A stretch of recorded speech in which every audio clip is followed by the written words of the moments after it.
Welcome, young wizard, to a tale of ancient bloodlines and forgotten magic. Tonight, we journey back through the mists of time to the very foundations of Hogwarts itself to discover the complex story of Salazar Slytherin, a founder whose name carries whispers of both brilliance and darkness. As you settle into the warmth of your bed, let these words carry you to an age when magic was young and the wizarding world was shaped by four extraordinary individuals whose friendship would create wonders and whose divisions would echo through the centuries. Close your eyes and drift into this chronicle of ambition, ideology, and the prices paid for both wisdom and prejudice. In the shadowed centuries before the International Statute of Secrecy would shield the magical world from prying eyes, there existed an age when fear ruled the relationship between those who wielded magic and those who did not. The medieval period stretched across Europe like a dark tapestry woven with threads of superstition, religious fervor, and violent persecution. Witch hunts burned their way through villages and cities, leaving behind the acrid smoke of funeral pyres and the bitter taste of terror that lingered in both magical and non-magical communities alike. It was into this world of shadows and survival that the ancient bloodline of Slytherin had been born. Though their origins stretched back far beyond the immediate dangers of medieval persecution, some scholars of magical genealogy trace their lineage to the Emerald Hills of Ireland, to a time when the very landscape seemed to pulse with ancient magic, and serpents moved through sacred groves with wisdom older than written memory. The connection, while disputed by some historians, suggests a heritage that predated even the coming of Christianity to the Celtic lands. The legend speaks of Maewyn Succat, known to the non-magical world as Saint Patrick, whose supposed driving of serpents from Irish soil carries deeper meaning for those versed in magical history. Where Muggles see metaphor, the triumph of Christian faith over pagan beliefs, magical historians recognize something far more literal and terrifying. The serpents, they argue, were not symbols but the actual magical practitioners of the ancient Celtic traditions, those who could speak to the creatures of the earth and draw power from the natural world that surrounded them. If this theory holds truth, then the Slytherin family were among the precious few who survived what magical historians have come to call the Great Purging. Hidden in the deepest fens and marshlands where even the most zealous Christian missionaries feared to tread, they preserved not only their lives but their ancient knowledge, their connection to the serpentine wisdom that had guided their ancestors through countless generations of Celtic mysticism. The survival, however, came at a price that would shape the family's character for centuries to come. Where once they might have practiced their magic openly, celebrating their gifts as natural extensions of their connection to the living world, they now learned the arts of concealment, suspicion, and careful evaluation of every stranger who crossed their path. Trust became a luxury they could no longer afford, and the warm hospitality that had once characterized Celtic magical communities gave way to the cold calculation of those who understood that a single mistake might mean the extinction of their entire bloodline. Generation after generation, the lessons were passed down like precious heirlooms wrapped in layers of protective wisdom. Children learned before they could properly hold wands that magic was both gift and curse, that their abilities marked them as special, but also as targets. They absorbed the understanding that the non-magical world was not merely indifferent to their existence, but actively hostile, driven by fears and superstitions that transformed neighbors into potential executioners and friends into betrayers. The family traditions that developed during these centuries of hiding reflected their desperate need to preserve both their magical heritage and their physical survival. Young Slytherins learned the art of reading human nature with the precision of scholars studying ancient texts, understanding that the ability to recognize deception, malice, or hidden agenda could mean the difference between life and death. They developed what outsiders would later interpret as natural cunning, but which was actually the refined product of generations who had survived by thinking 3 steps ahead of their enemies. Ambition, too, became encoded in their family philosophy, though not the shallow desire for wealth or status that critics would later attribute to them. The ambition that drove the Slytherin bloodline was the burning need to ensure that their sacrifices meant something, that their survival served a purpose greater than mere existence. They dreamed of a time when magic would no longer be something to hide, when their gifts could be used openly for the betterment of the world, when the knowledge they had preserved at such terrible cost could finally bear fruit. The marshlands where they made their secret homes were places where the boundary between the magical and mundane worlds grew thin. Ancient Celtic ritual sites lay hidden beneath centuries of accumulated peat and sediment, their stone circles and sacred wells still humming with residual power that sensitive magical practitioners could feel in their very bones. These were places where the old gods had once walked, where druids had gathered mistletoe under full moons, and where the voices of the earth itself could still be heard by those who knew how to listen. It was in such a landscape that the Slytherin family developed their most distinctive magical trait, the ability to communicate with serpents through the ancient art of parseltongue. The gift was not unique to their bloodline, though it ran strong in their magical signatures, passed from parent to child with the reliability of eye color or the shape of hands. But where other parcel mouths might have viewed their ability as merely unusual, the Slytherins understood it as a sacred trust, a connection to the wisdom traditions that their ancestors had died to preserve. The serpents themselves became living libraries, repositories of knowledge that human memory might forget, but reptilian patience could preserve indefinitely. In the quiet hours before dawn, when morning mist rose from the dark waters of the fens, Slytherin children would sit motionless beside ancient oak trees, listening to stories told in sibilant whispers about the days when magic flowed openly through the world like rivers seeking the sea. These conversations revealed truths that no human history would record. The names of healing herbs that grew only in places where ancient magic had been worked, the locations of hidden treasures left behind by fleeing practitioners, the genealogies of magical bloodlines that connected seemingly unrelated families across vast distances of time and geography. But perhaps most importantly, they provided emotional sustenance to a family that had been forced to live in isolation from the magical community that should have been their natural home. The serpents spoke of patience as the highest virtue, of the wisdom that came from waiting for the perfect moment to strike, of survival strategies that had allowed their species to endure through ages when larger and seemingly more powerful creatures had vanished into extinction. They taught that strength did not always announce itself with roars and displays of force, that sometimes the most effective power was the kind that remained hidden until the moment when it could be applied with devastating precision. As the centuries passed and the immediate threat of the Great Purging faded into painful memory, the Slytherin family's survival instincts evolved into something resembling a coherent philosophy about magic, power, and the proper ordering of society. They had learned through bitter experience that the magical world needed protectors, individuals strong enough and wise enough to preserve the ancient knowledge against whatever threats might emerge from ignorance and fear. Their concept of blood purity, while it would later be distorted into something resembling racial prejudice, originally arose from a more complex understanding of magical inheritance and cultural preservation. They had seen what happened when magical knowledge was lost or corrupted, when ancient wisdoms were forgotten because there was no one left to remember them. The emphasis on pure magical bloodlines was, in their view,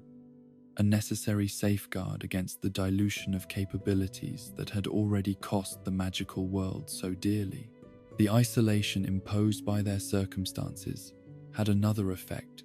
that would profoundly influence their approach to magic and learning. Without access to formal magical education or the broader magical community, Slytherin children learned to be resourceful, innovative,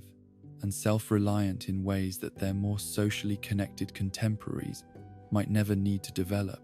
They became natural experimenters,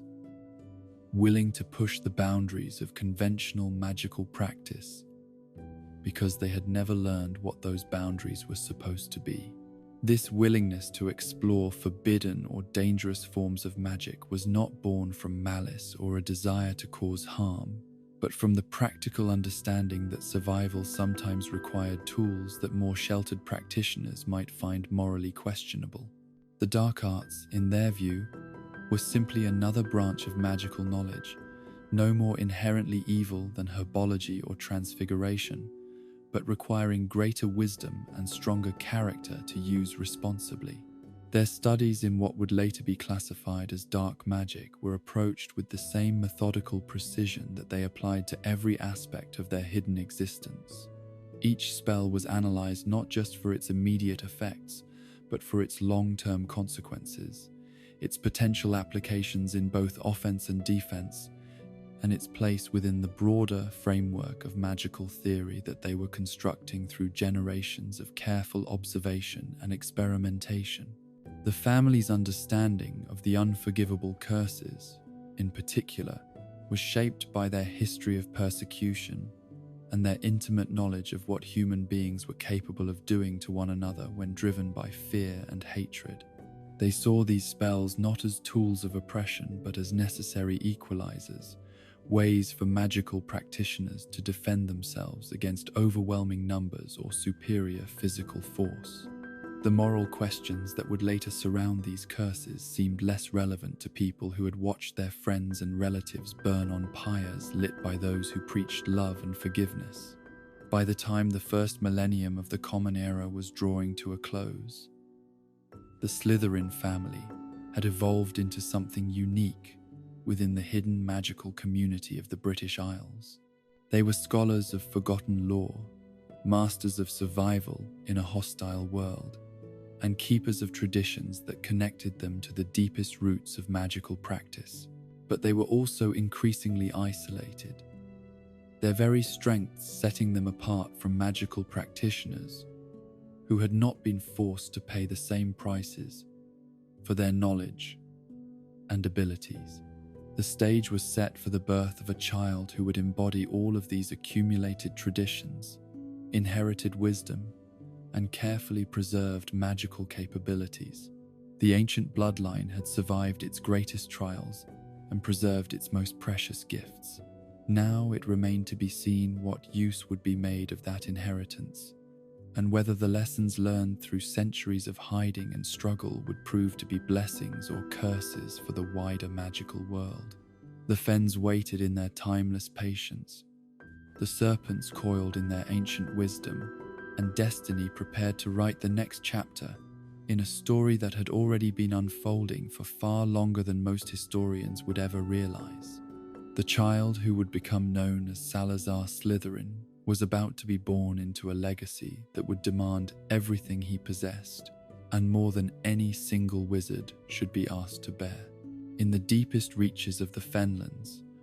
where morning mist clung to ancient waters like the memories of forgotten spells, Salazar Slytherin drew his first breath on a winter night when the boundaries between worlds grew thin and magic itself seemed to whisper through the bare branches of leafless trees. The midwife who attended his birth, herself a practitioner of the old healing arts, would later claim that she had never felt such concentrated magical energy radiating from a newborn child, as if the very essence of his bloodline had been distilled and concentrated into this single extraordinary being. His parents, Septimus and Morgana Slytherin, had prepared for this birth with the same meticulous attention to detail that characterized every aspect of their hidden existence. The birthing chamber had been warded with protections that drew upon centuries of accumulated family knowledge, spells that would shield the child from hostile magical influences, while ensuring that his first contact with the world would be through the pure, ancient magic that flowed through the fenland waters like lifeblood through veins. The signs of Salazar's exceptional nature manifested before he was old enough to understand what they meant. As an infant, he would grow quiet and attentive whenever snakes were present, his dark eyes following their movements with an intensity that seemed far beyond normal infant curiosity. Local grass, snakes, and adders would appear in the family garden without explanation, coiling peacefully in patches of sunlight,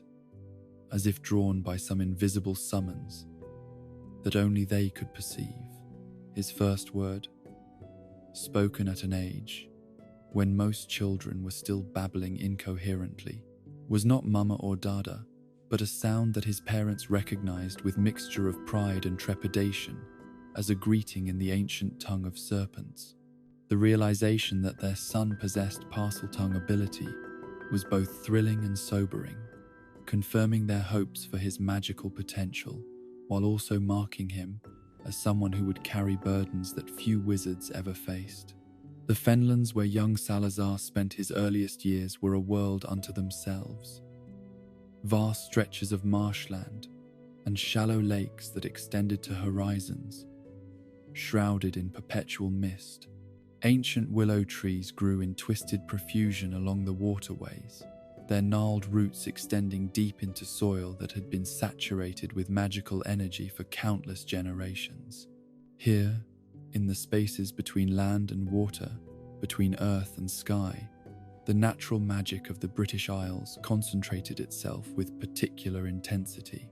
The Slytherin family home sat on one of the few patches of truly solid ground within this watery maze, a small island connected to the outside world by a single narrow causeway that could be flooded at will to prevent unwanted visitors from approaching. The house itself was modest by magical standards, built from local stone and timber that had been seasoned in the fenland air, until it carried the distinctive silver-green patina that marked all things that had spent long years in contact with ancient magic. But modest though it appeared from the outside, the Slytherin home contained wonders that would have impressed visitors from the greatest magical households in Europe. The library, small but carefully curated, held manuscripts that dated back to the earliest days of written magic, texts copied by hand in scriptoriums, where monks, who still remembered the old ways, had preserved knowledge that the Christian authorities would have burned as heretical. Rare potions, ingredients filled glass jars that lined the walls, their contents glowing with soft phosphorescence that provided gentle illumination during the long fenland nights. Young Salazar's magical education began before he could walk steadily, though it bore no resemblance to the formal instruction that would later characterize wizarding schools. His parents understood that a child growing up in such isolation would need to learn not just spells and potions, but the deeper principles that governed magical practice, the theoretical foundations that would allow him to innovate and adapt when faced with situations that no textbook could anticipate. His father, Septimus, was a master of what the family called practical magic, the applications of wizardry to the challenges of daily survival in a world that offered no margin for error. Under his guidance, young Salazar learned to identify the subtle signs that indicated whether water was safe to drink or had been contaminated by hostile magic. He mastered the art of moving silently through terrain that could swallow the unwary without warning, understanding that stealth was often more valuable than strength when avoiding detection meant the difference between safety and disaster. The morning hunts that father and son undertook together were lessons in patience, observation, and the delicate balance that existed between predator and prey. Septimus taught his son to read the signs that animals left in their passing, not just the obvious tracks and droppings that any country dweller might recognize. but the magical signatures that lingered around creatures that had been touched by otherworldly influences. Some animals, he explained, carried blessings that made them valuable for potions work, while others bore curses that could prove fatal to anyone foolish enough to consume their flesh. But the hunts were about more than simple survival or ingredients gathering. They were opportunities for Septimus to share the accumulated wisdom of their bloodline, the hard-won knowledge that had allowed the Slytherin family to survive when so many other magical lineages had perished in the flames of persecution. Each expedition into the deeper fenlands carried lessons about reading the intentions of strangers, recognizing the early signs of organized threats, and maintaining the constant vigilance that had become the family's most essential survival trait. Young Salazar absorbed these lessons with the eager intensity of a child who understood, even without being told explicitly, that his education was preparation for challenges that would test every skill he possessed. He learned to identify edible plants that could sustain life during times of scarcity, to recognize the magical properties of common herbs that could serve as components for emergency potions, and to navigate by stars and magical emanations when conventional landmarks were obscured by the persistent mists that shrouded the fenlands. His afternoons were spent in the company of his mother, Morgana, whose expertise lay in the more subtle and complex branches of magical practice. Where Septimus taught practical applications and survival skills, Morgana focused on theory, history, and the deeper mysteries that connected their family's practices to the ancient magical traditions of the Celtic world. Under her guidance, Salazar learned to brew potions with precision that exceeded anything found in contemporary texts, understanding not just the mechanical processes of ingredient, preparation, and timing, but the philosophical principles that governed how magical substances interacted with one another. Morgana's lessons extended far beyond simple potion making. Though her expertise in that area was considerable, she taught her son to recognize the signs of magical illness, conditions that affected wizards and witches when their magical cores were damaged by exposure to hostile spells or corrupted magical environments. She shared the secrets of magical diagnosis, techniques for identifying curses and hexes that had been disguised to appear as natural ailments, knowledge that had saved countless magical practitioners who might otherwise have died from conditions that Muggle healers could never understand or treat. But perhaps most importantly, Morgana served as young Salazar's introduction to the rich oral tradition that preserved the Slytherin family's history and connected them to the broader tapestry of magical heritage that stretched back to the earliest days of human civilization. In the quiet hours after evening meals, when the fenland mists rose from warming waters and the boundary between day and night became blurred, she would tell him stories that were equal parts history and legend, accounts of their ancestors' deeds and sufferings that had been passed down through generations of careful remembrance. These stories revealed a family history far more complex and heroic than young Salazar might have imagined from their current circumstances of hiding and isolation. He learned of ancestors who had served as advisors to Celtic kings, whose wisdom in matters both magical and mundane had shaped the destinies of entire kingdoms. He heard tales of Slytherin druids who had stood against Roman legions, using their mastery of natural magic to defend sacred groves and stone circles from foreign invaders who sought to impose their own order upon the ancient landscape. But the stories also contained darker truths about the prices that magical practitioners had always been required to pay for their gifts and knowledge. Morgana did not spare her son the painful details of persecution and betrayal, understanding that he needed to comprehend fully the forces that had shaped their family's character and circumstances. She told him of magical practitioners who had been murdered by their own neighbors, of ancient libraries that had been burned by zealots who feared knowledge they could not understand, of bloodlines that had been extinguished because their guardians had trusted too freely or hidden too poorly.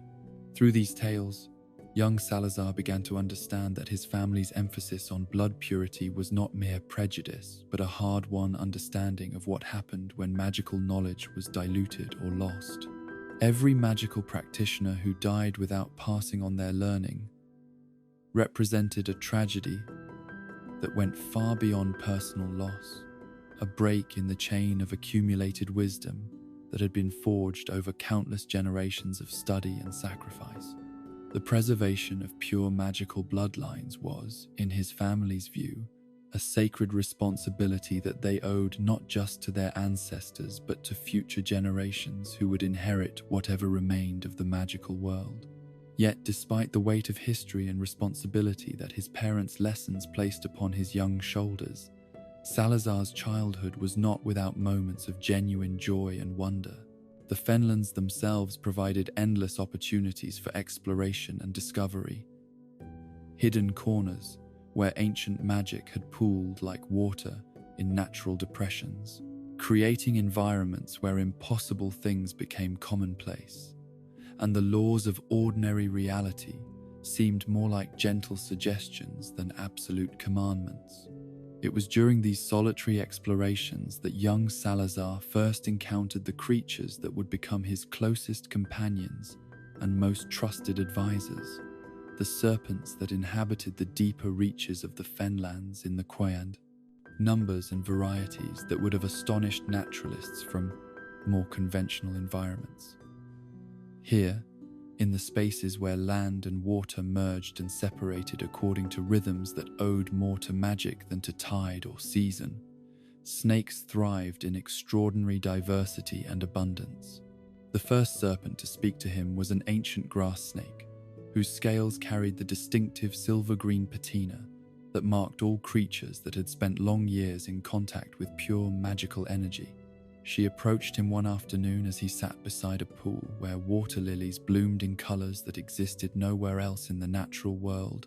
their petals shifting through spectrums that seemed to respond to the emotional states of any magical beings who observed them closely.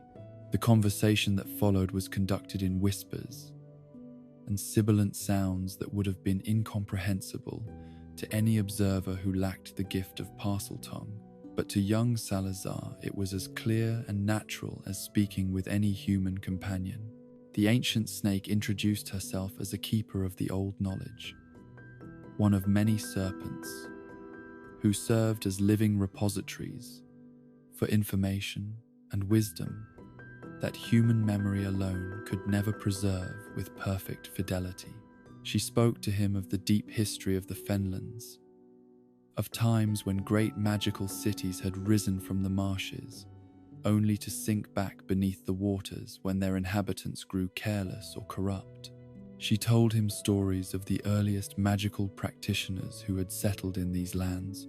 drawn by the same concentrations of ancient power that had attracted his own family centuries later. Most importantly, she began his education in the broader community of serpents that inhabited not just the Fenlands, but the entire magical world. From her, young Salazar learned that snakes were far more than simple animals, that they formed complex social networks that spanned continents and connected magical communities that had no other means of communication. Serpents served as messengers, carrying information across vast distances with reliability that surpassed any human postal system. They acted as witnesses, observing and remembering events that human participants might prefer to forget or misrepresent. Most remarkably, they functioned as a kind of living library, preserving knowledge and wisdom through oral traditions that stretched back to the earliest days of magical practice.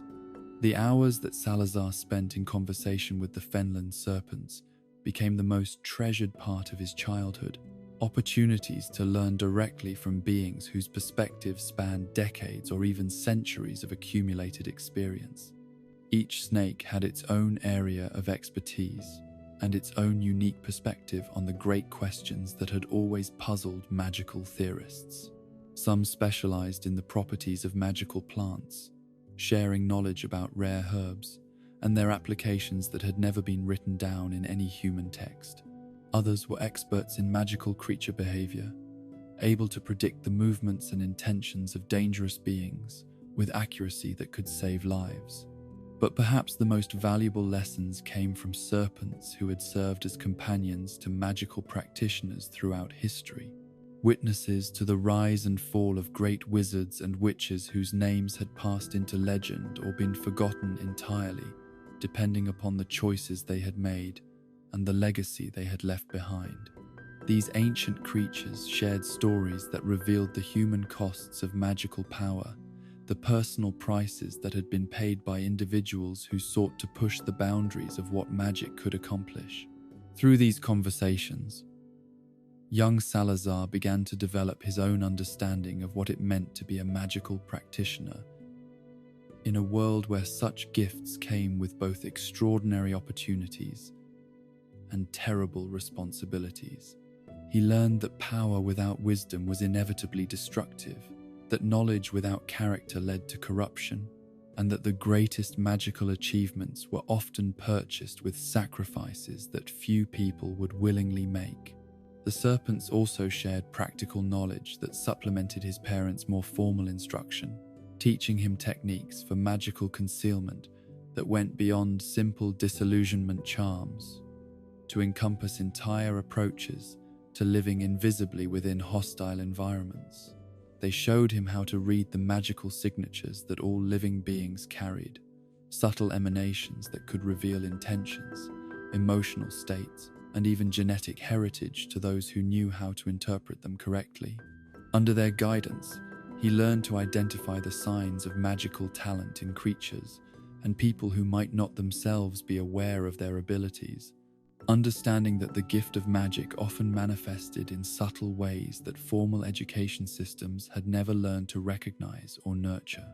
This knowledge would prove invaluable years later when he faced the challenge of identifying students worthy of admission to a school that would need to balance exceptional standards with inclusive policies. As his conversations with the serpents continued throughout his childhood, young Salazar began to understand that his gift of Parseltongue was both blessing and burden, connecting him to sources of wisdom and information that few humans could access, while also marking him as fundamentally different from the magical practitioners he might one day hope to call friends and allies. The ability that made him special also set him apart, creating a form of isolation that went beyond his family's physical separation from the broader magical community. The serpents themselves seemed to understand this contradiction, offering him companionship and understanding that partially compensated for his lack of human peers. They treated him not as a curiosity or an oddity, but as a natural part of their extended community, someone whose human nature was simply another interesting characteristic, rather than a fundamental barrier to friendship and mutual respect. In their company, he could experience the simple pleasure of conversation, without the constant awareness of difference and danger that colored most human interactions. But even as they provided him with emotional support and intellectual stimulation, the serpents never allowed him to forget the larger purposes that his education was meant to serve. They reminded him regularly that his gifts came with responsibilities, that the knowledge he was accumulating was meant to be used for the benefit of the magical world as a whole, rather than merely for his own advancement or satisfaction.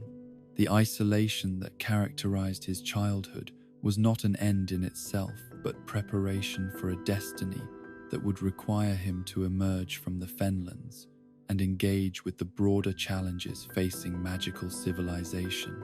As young Salazar approached his 10th birthday, the traditional age at which magical children were considered ready to begin formal study, both his parents and his serpent companions began to prepare him for the transition that would mark his passage from childhood to the first stages of adult responsibility. The lessons became more intense and comprehensive, covering not just practical skills and theoretical knowledge, but the psychological preparation that would be necessary for someone who had grown up in isolation to function effectively in the wider magical world. His father began teaching him advanced techniques for reading human nature and detecting deception, skills that would be essential for someone whose background and abilities might make him a target for those who sought to exploit or eliminate exceptional talent. Septimus shared hard-won wisdom about the ways that magical practitioners could be corrupted by power, influence, or simply the gradual erosion of the moral principles that should guide the use of extraordinary abilities. His mother intensified her instruction in magical theory and history, ensuring that he understood not just the techniques of advanced magic, but the philosophical frameworks that could guide ethical decision-making when faced with choices that had no clear right or wrong answers. Morgana emphasized particularly the importance of understanding the long-term consequences of magical actions, the ways that spells and potions could create ripple effects that extended far beyond their immediate applications. The serpents, for their part, began sharing knowledge that they had previously withheld as too advanced or dangerous for a child to handle responsibly. They taught him about the darker applications of Parseltongue, techniques that could be used to compel obedience from serpentine creatures or to communicate across vast distances through networks of snake messengers. They revealed the existence of magical serpents far more dangerous than the grass, snakes, and adders of the fenlands, creatures like basilisks and amphipteries whose very existence posed threats that few magical practitioners were equipped to handle. But perhaps most importantly, they began to prepare him emotionally for the reality that his childhood in the fenlands represented only the first chapter of a life that would be shaped by challenges and choices that no amount of preparation could fully anticipate. The isolation that had protected him and allowed him to develop his gifts in safety would soon give way to engagement with a magical world that was often hostile to those who were different, suspicious of those who possessed exceptional abilities, and divided by conflicts that had their roots in centuries of accumulated grievances and misunderstandings. The boy who would soon leave the fenlands to seek his wand and begin his formal magical education had been shaped by influences that few of his future contemporaries would ever experience or understand. He carried within himself the accumulated wisdom of an ancient bloodline, the practical knowledge gained through intimate connection with the natural world, and the theoretical understanding that came from access to magical traditions that predated most formal educational systems.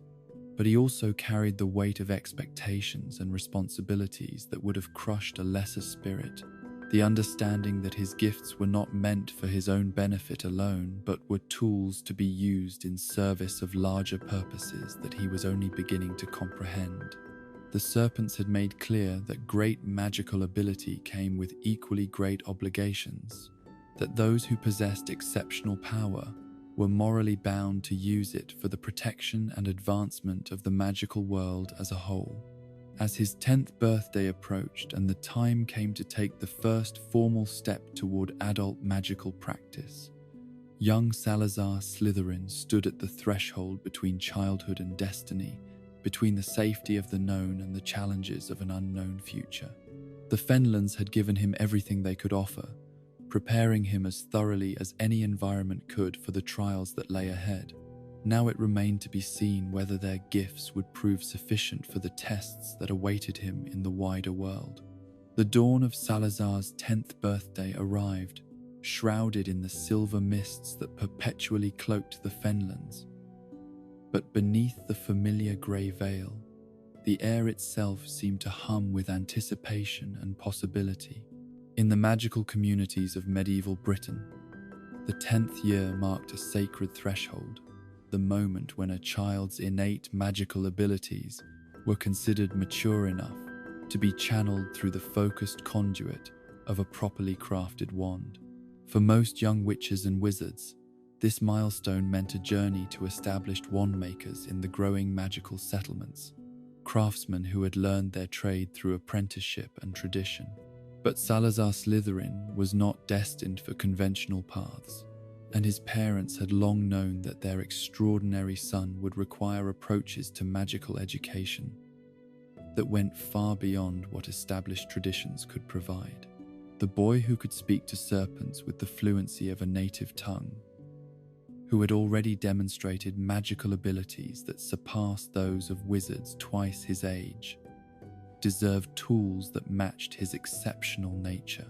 More than that, the dangerous times in which they lived demanded that every magical practitioner be prepared for challenges that conventional training might never address. The decision that Salazar would craft his own wand had been made years earlier, though the boy himself had only recently been informed of this deviation from normal practice. His parents understood that the process of creating a wand from raw materials, rather than simply selecting one from a craftsman's collection, would provide educational opportunities that could never be replicated through traditional means. The intimate knowledge of his wand's construction, the personal investment in every aspect of its creation, would forge a connection between wizard and magical focus that went far beyond the standard relationship between practitioner and tool. But the choice to forge his own wand carried risks that went beyond the obvious challenges of working with materials and techniques that were unfamiliar to most contemporary wizards.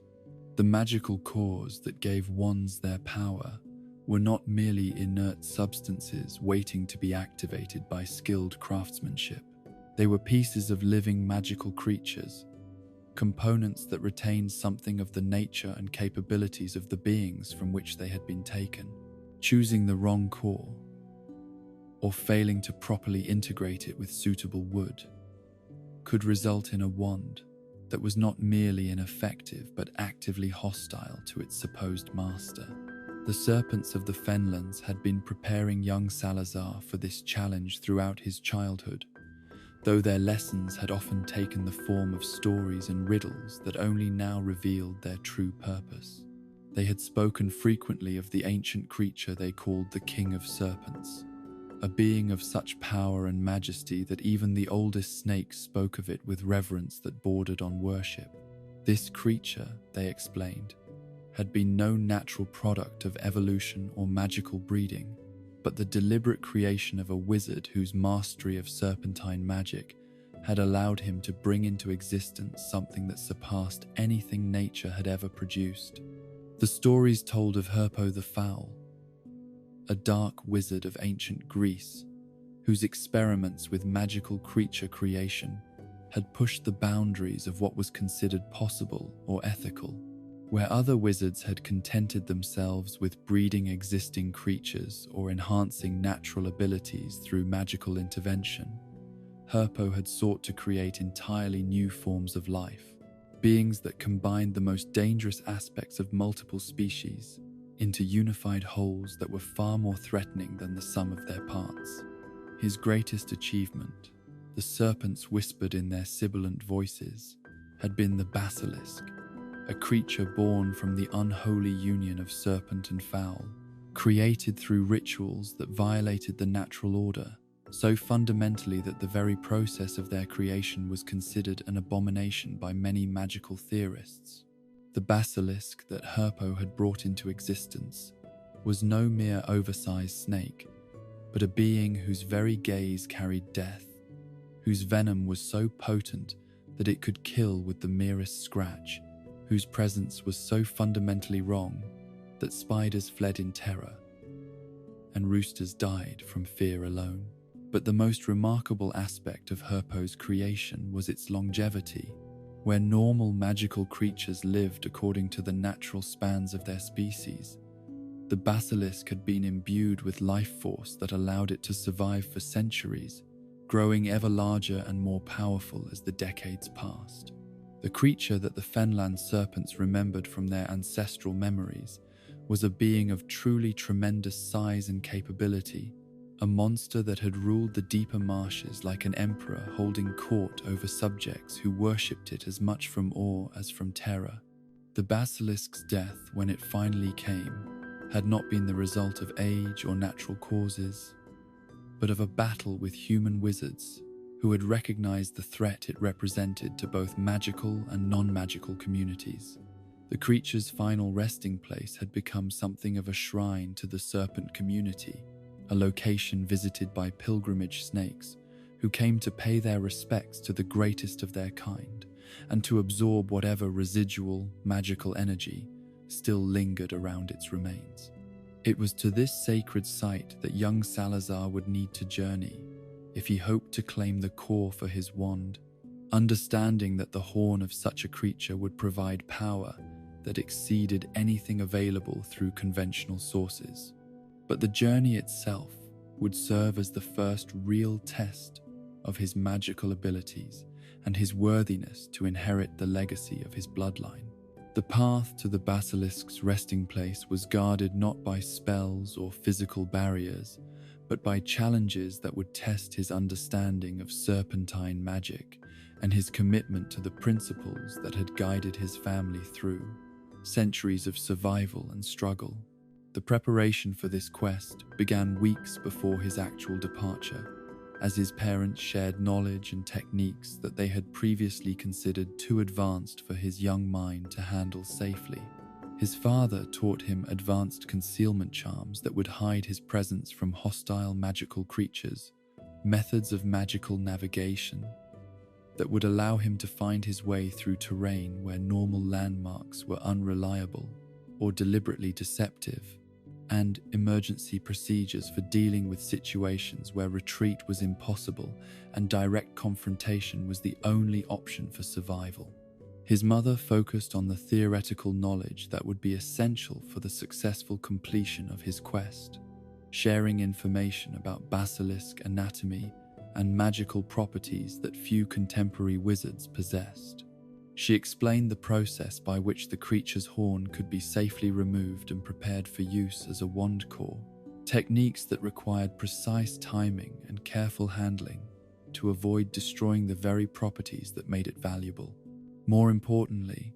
she taught him the mental disciplines that would be necessary to work with such a powerful and potentially dangerous magical component without being overwhelmed or corrupted by its influence. The serpents themselves provided the most crucial element of his preparation: detailed information about the basilisk's resting place and the challenges that protected it from unworthy seekers.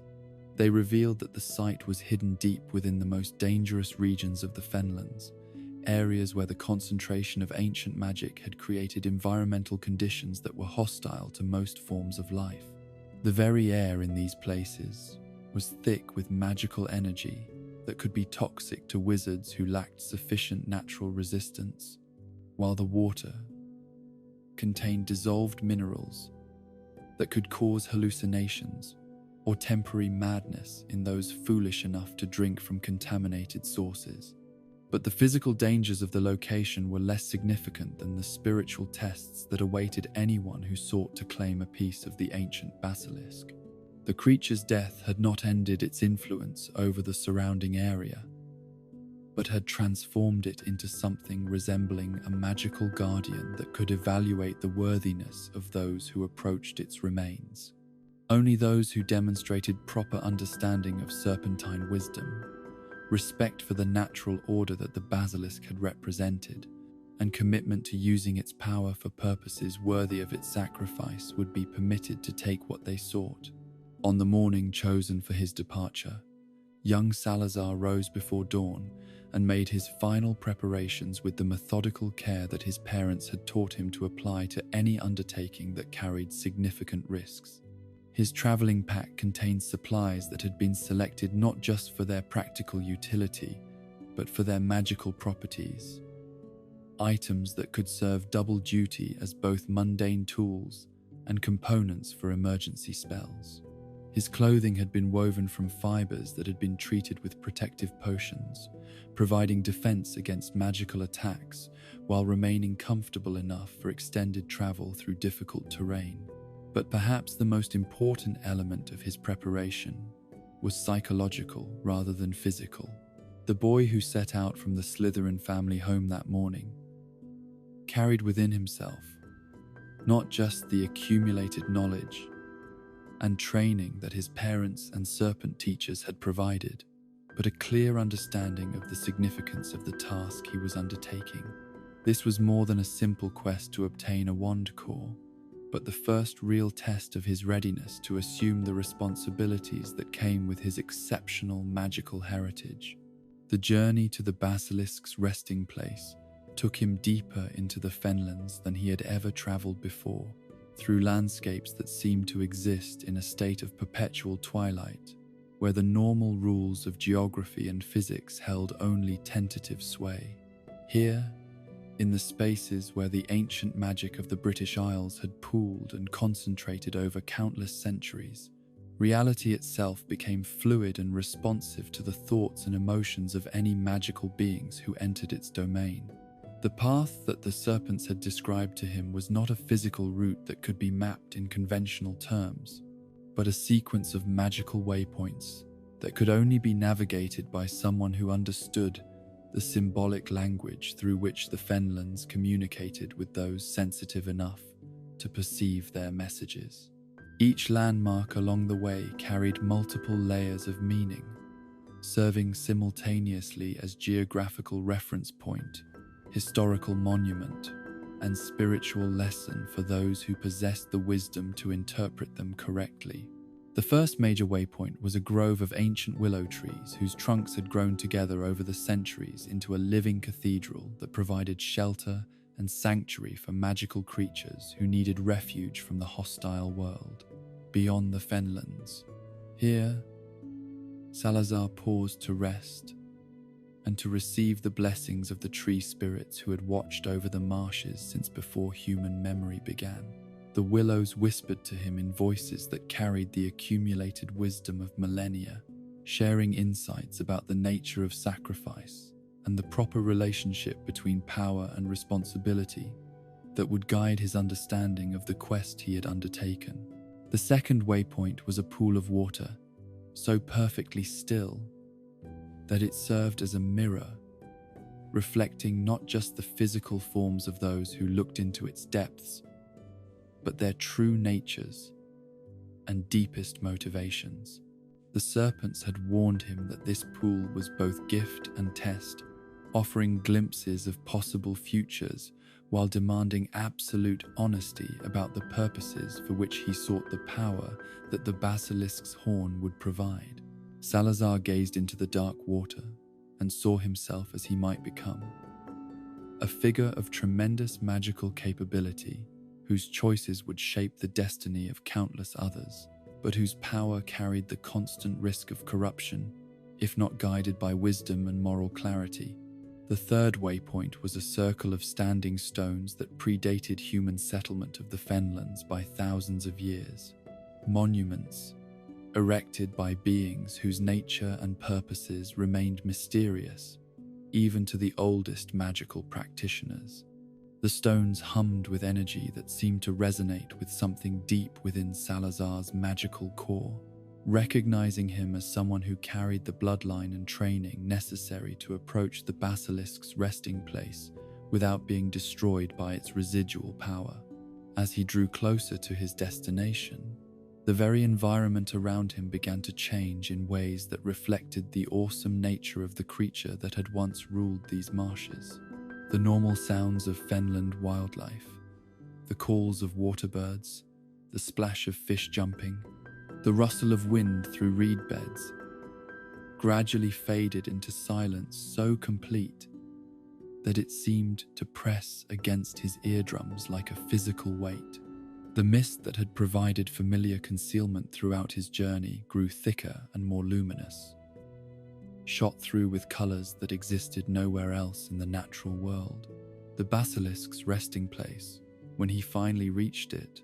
was both more and less impressive than his imagination had anticipated. The creature's skeleton lay partially buried in soil that had been enriched by decades of magical decay, its bones bleached white by exposure to elemental forces, but still radiating power that made the air itself shimmer like heat waves rising from summer pavement. What struck him most forcefully was not the size of the remains, though they spoke of a creature that had dwarfed any serpent that currently slithered through the fenlands, but the sense of presence that still lingered around them, like an echo of vanished majesty. Standing before the ancient bones, young Salazar felt the weight of history and expectation settling upon his shoulders like a ceremonial cloak. This was the moment toward which his entire childhood had been leading, the test that would determine whether he was truly worthy of the legacy that his bloodline had preserved through centuries of sacrifice and struggle. The horn that he sought was clearly visible, rising from the creature's skull like a twisted spear point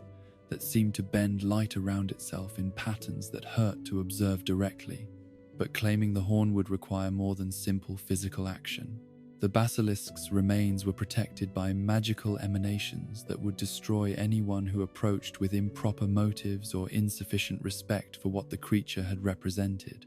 Salazar needed to demonstrate not just his ability to take what he sought, but his understanding of the responsibilities that would come with wielding such power and his commitment to using it in ways that honored the sacrifice of the magnificent being whose death had made his quest possible. The ritual that followed drew upon everything his parents and serpent teachers had taught him about the proper relationship between magical practitioners and the creatures from which they derived their tools and materials. He approached the basilisk's skull with reverence appropriate to entering a sacred space, speaking in Parseltongue the ancient formulas that acknowledged the creature's majesty and requested permission to claim a portion of its essence for purposes that would advance the cause of serpentine wisdom in the world. The response came not as words, but as images and emotions that flooded his consciousness with overwhelming intensity. He experienced, for a brief but unforgettable moment, something of what it had felt like to be the king of serpents, to possess power so absolute that entire ecosystems rearranged themselves around his presence, to command respect and fear from creatures that had never needed to acknowledge any authority beyond their own instincts. But he also felt the loneliness that such power brought, the isolation that came from being so far beyond normal experience that genuine companionship became impossible. The lesson was clear. The horn that would become his wand's core carried not just magical power, but the memory of what that power could cost those who wielded it without wisdom and restraint. The basilisk had been magnificent but also tragic, a being whose very nature had made it impossible for it to exist in harmony with the world around it. Anyone who chose to channel its essence would need to find ways to avoid the same isolation and corruption that had ultimately led to the creature's destruction. When the spiritual communion ended, Salazar found that claiming the horn itself required techniques that pushed his magical abilities to their absolute limits. The bone was not merely dead tissue, but crystallized magical energy that resisted separation from the skull that had housed it for so many decades. The spells needed to safely remove it were complex beyond anything he had previously attempted, requiring not just technical precision, but the kind of sustained magical effort that left him trembling with exhaustion by the time the process was complete. The horn that he finally held in his hands was a thing of terrible beauty, twisted and spiraled like captured lightning, its surface covered with patterns that seemed to shift and change as he observed them. It was warm to the touch despite having rested in the cold fenland soil, and it pulsed with a rhythm that matched his own heartbeat, as if it were already beginning to attune itself to his magical signature. The power contained within this single piece of bone was sufficient to focus magical energies that could reshape reality itself, but it was also wild and potentially uncontrollable, without the proper vessel to channel and direct its capabilities. The return journey to his family's home provided time for reflection on what he had accomplished and what it meant for his future development as a magical practitioner. The horn that rested in his traveling pack represented more than just the core for an exceptionally powerful wand, but a connection to magical traditions that stretched back to the earliest experiments with creature creation and the fundamental forces that governed the relationship between life and magic. With this component in his possession, he would be able to craft a focusing tool that surpassed anything available through conventional means, but he would also be accepting responsibilities that few wizards had ever been asked to bear.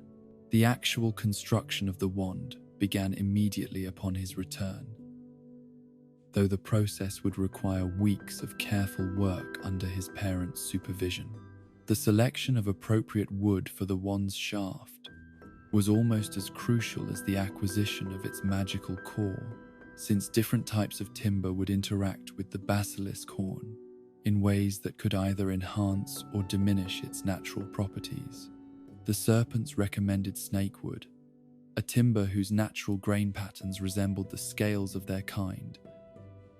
and whose magical properties were particularly compatible with serpentine magic. The snakewood that Salazar selected came from a tree that had grown in the deepest reaches of the fenlands, nourished by soil that had been enriched by centuries of magical activity and shaped by environmental conditions that existed nowhere else in the British Isles. The wood itself was almost black, marked with patterns that seemed to writhe and shift like living serpents when viewed from different angles. Its grain was so dense and fine that it felt more like polished stone than organic material, yet it carried within itself a warmth and responsiveness that spoke of deep compatibility with the magical energies it would be asked to channel. The process of combining core and shaft required techniques that existed at the intersection of woodworking, magical theory, and spiritual practice. Each step of the construction needed to be timed according to astronomical events that would ensure maximum harmony between the different components, while the actual shaping and joining required spells that had been passed down through generations of Slytherin family tradition. The work was exhausting and demanding, requiring levels of concentration and magical control that pushed young Salazar's abilities far beyond anything he had previously attempted. But perhaps the most challenging aspect of the wand's creation was the final step, the binding spells that would create permanent harmony between the basilisk horn core and the snakewood shaft,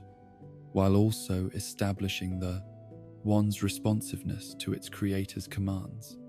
These enchantments required not just technical skill, but deep understanding of the philosophical principles that governed the relationship between wizard and magical focus.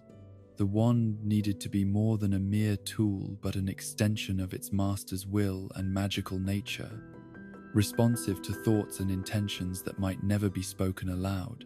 The use of Parseltongue in these final enchantments added layers of complexity that few contemporary wand makers would have known how to handle. The serpentine language carried magical properties that went beyond its utility for communicating with snakes, serving as a medium for spells that could access aspects of reality that remained hidden from practitioners who relied solely on conventional magical languages. The incantations that Salazar spoke over his developing wand were formulas that had been preserved in serpent memory since the earliest days of magical practice, words of power that could forge connections between disparate magical elements and bind them into unified wholes. The completed wand that emerged from this process was unlike anything that had been created in living memory, a focusing tool whose capabilities exceeded those of conventional wands by orders of magnitude, while also possessing characteristics that made it unsuitable for use by anyone other than its creator. The basilisk horn core responded only to magical signatures that carried the specific frequencies associated with Parseltongue ability, while the snakewood shaft had been attuned so precisely to Salazar's individual magical nature that it would remain dormant in the hands of any other wizard. But the most remarkable feature of the wand was its apparent semi-sentience, a quality that seemed to derive from the lingering consciousness that the basilisk horn had retained from its original owner. The wand did not merely channel magical energy, but actively participated in the spellcasting process, enhancing and refining its user's intentions in ways that produced effects far beyond what the same spells would achieve when cast with conventional magical focuses. It was as if the ancient wisdom and power of the King of Serpents lived on within the instrument, providing guidance and amplification that transformed its wielder into something approaching a force of nature. The testing of the new wand revealed capabilities that astonished even Salazar's parents, who had expected exceptional results, but not the reality-warping effects that their son's magical focus made possible. Spells that should have required years of study and practice flowed from the wand with effortless grace, while techniques that were normally beyond the reach of wizards his age became as simple as breathing. The basilisk horn core seemed to contain not just raw power, but accumulated knowledge, memories of magical techniques that had been perfected over the creature's centuries of existence. But with great power came equally great responsibility, and the wand's creators understood that such a tool could be catastrophically dangerous if misused or if it fell into the wrong hands. The final enchantments that were woven into its structure included protective measures that would render it completely inert if separated from its rightful owner, magical safeguards that would prevent it from being used against Salazar's will or for purposes that violated the principles upon which it had been created. The wand that would accompany Salazar Slytherin throughout his life and career was more than a magical tool, but a repository of ancient wisdom, a connection to the deepest traditions of serpentine magic, and a symbol of his family's commitment to preserving knowledge and power that could serve the greater good of the magical world. Its creation marked the end of his childhood and the beginning of his journey toward the destiny that had been shaped by centuries of careful preparation and sacrifice. As he held the completed wand for the first time and felt its power flowing through his magical core like liquid fire, young Salazar understood that he had crossed a threshold from which there could be no return. The boy who had grown up in the isolation of the Fenlands was gone forever, replaced by someone who carried within himself capabilities and responsibilities that would shape not just his own future, but the destiny of the magical world itself. The morning when Salazar Slytherin finally departed from the Fenlands that had shaped his childhood carried with it the weight of centuries of accumulated expectation and the bitter taste of necessary sacrifice. His parents stood at the edge of their ancient causeway, watching their extraordinary son disappear into the mists that had protected their family for generations, understanding that they were witnessing both triumph and tragedy in equal measure. The boy who left them that day carried within himself everything they had been able to give: knowledge, training, magical tools of unprecedented power. But he also carried burdens that no parent should ever need to place upon a child's shoulders. The decision to leave had not been made lightly, nor had it been entirely his own. The serpents of the marshlands had grown increasingly insistent in their whispered conversations, speaking of disturbances in the magical currents that flowed beneath the surface of the visible world, signs that suggested momentous changes were approaching that would reshape the entire landscape of magical practice. The isolated safety that the Fenlands had provided for the Slytherin family was becoming a limitation rather than a protection, cutting them off from opportunities and challenges that were essential for the full development of someone with Salazar's extraordinary potential. His parents' final warnings echoed in his mind as he made his way through the treacherous paths that led from the marshes to the broader world beyond. They had spoken of the growing hatred that infected the relationship between magical and non-magical peoples, of the way that suspicion and fear were spreading like plague through communities that had once coexisted in relative harmony. The witch hunts that had claimed so many magical lives were intensifying rather than diminishing, driven by religious zealots who saw the presence of magic in the world as an affront to their understanding of divine will. But perhaps more troubling than the external threats were the internal divisions that were beginning to fracture the magical community itself.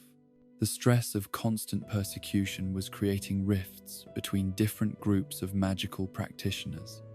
divisions based on blood status, magical ability, and philosophical approaches to the question of how the wizarding world should respond to Muggle hostility. Some advocated for complete separation, the creation of hidden magical societies that would have no contact with the non-magical world. Others argued for integration and education, believing that understanding could overcome fear and prejudice. These debates were not merely academic discussions, but matters of life and death that would determine whether magical civilization would survive the current crisis or fragment into competing factions that could be destroyed separately by enemies who understood the power of division. Salazar's parents had made clear that their son's destiny lay not in choosing sides in these conflicts, but in finding ways to transcend them, to create solutions that could preserve the best of magical tradition while adapting to the realities of a changing world. The journey that would take him across Europe to the great centers of magical learning was planned with the meticulous attention to detail that characterized everything the Slytherin family undertook. Each destination had been chosen not just for its educational opportunities, but for its strategic importance in understanding the broader patterns of magical development and political evolution that were reshaping civilization. He would need to see how different magical communities had adapted to the challenges of persecution and secrecy, what techniques and philosophies had proven successful, and where the greatest opportunities for innovation and leadership might be found. His first destination was Paris, where the magical community had developed one of the most sophisticated systems of concealment and parallel existence that could be found anywhere in the known world. Here, beneath the bustling streets of the non-magical city, an entire hidden society flourished in spaces that had been carved from living rock and protected by enchantments that made them invisible to anyone who lacked the proper magical keys to perceive them. The French magical practitioners had learned to live in plain sight while remaining completely invisible, maintaining their own economy, government, and educational systems without creating any disturbance that might alert their non-magical neighbors to their existence. The months that Salazar spent studying in the Parisian magical underground provided his first real exposure to wizarding society beyond his immediate family, and the experience was both exhilarating and deeply disturbing. Here were magical practitioners who possessed knowledge and capabilities that far exceeded anything he had imagined, scholars who had spent centuries perfecting techniques that pushed the boundaries of what magic could accomplish. But he also encountered forms of prejudice and division that were more subtle but potentially more destructive than anything he had observed in the non-magical world. The French magical community was stratified according to principles that seemed to owe more to politics than to genuine merit or magical ability. Ancient families with impressive genealogies held positions of authority and influence regardless of their individual talents or contributions, while exceptionally gifted practitioners from less prestigious backgrounds found themselves excluded from opportunities that should have been available based on merit alone. The system worked well enough to maintain stability and security, but it also wasted human potential in ways that seemed both tragic and strategically dangerous. But it was in Paris that Salazar first encountered systematic instruction in what would later be classified as the dark arts, magical techniques that had been developed specifically for combat, coercion, and the manipulation of forces that existed beyond the boundaries of conventional magical theory. The French masters who taught these subjects approached them with the clinical detachment of physicians studying disease, understanding that knowledge of dangerous magic was essential for anyone who hoped to defend against it effectively. The three curses that would eventually be designated as unforgivable were taught as essential components of any comprehensive magical education, tools that could be used for defense against enemies who would certainly employ them without hesitation or moral reservation. The Imperious Curse, which allowed complete control over another person's actions and thoughts, was presented as the ultimate protection against interrogation and torture. The Cruciatus Curse, which caused pain beyond human endurance, was explained as a means of extracting information from enemies who possessed knowledge that could save innocent lives. The Avada Kedavra, which killed instantly and irresistibly, was taught as the most merciful way to end threats that could not be contained through any other means. Salazar's natural aptitude for these advanced techniques was remarkable even by the standards of masters who had spent decades perfecting their understanding of dangerous magic. The basilisk core wand that he carried seemed to enhance his natural abilities in ways that bordered on the supernatural, allowing him to cast curses with power and precision that exceeded anything his instructors had previously witnessed. But more than mere technical proficiency, he demonstrated an intuitive understanding of the philosophical principles that govern the use of such magic, the careful balance between necessity and restraint that prevented powerful techniques from corrupting those who employed them. His studies in Paris extended far beyond the dark arts to encompass the full spectrum of magical theory and practice that French scholars had developed over centuries of careful research and experimentation. He learned advanced techniques of transfiguration that could reshape reality at the molecular level,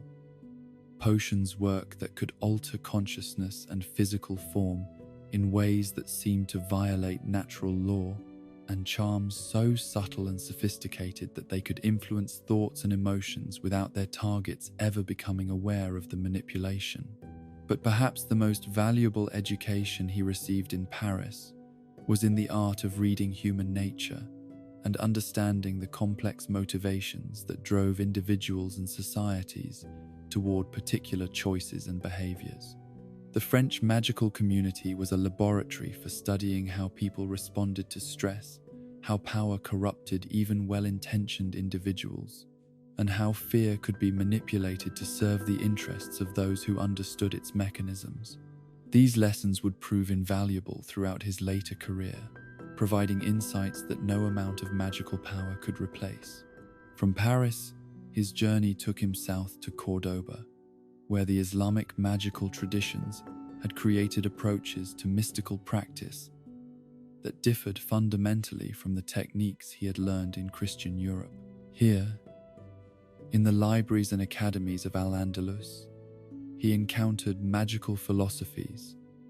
that emphasized harmony between the practitioner and the natural forces that governed existence, approaches that sought to work with cosmic energies rather than attempting to dominate or control them through force of will. The Islamic masters who taught in Cordoba possessed knowledge of astronomical magic that allowed them to draw power from celestial alignments and planetary influences that European practitioners had barely begun to understand.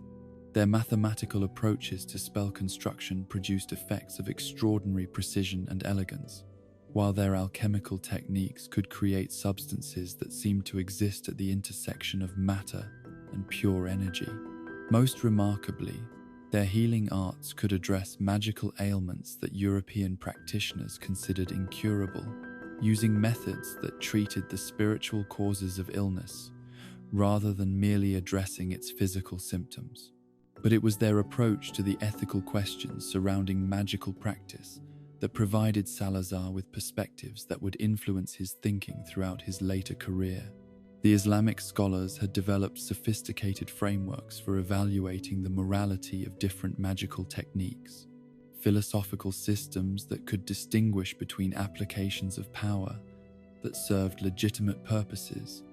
and those that represented nothing more than the abuse of capabilities for selfish ends. Their concept of magical responsibility was both more nuanced and more demanding than anything he had encountered in Christian magical communities. The months he spent in Cordoba studying Islamic magical theory provided him with tools for understanding his own abilities and motivations that proved invaluable for maintaining psychological balance while working with techniques that could be spiritually corrosive for practitioners who lacked proper philosophical grounding. The meditation practices that he learned from Sufi masters helped him maintain connection to his essential nature, even while employing magical methods that might otherwise have led to the kind of moral corruption that destroyed so many talented practitioners.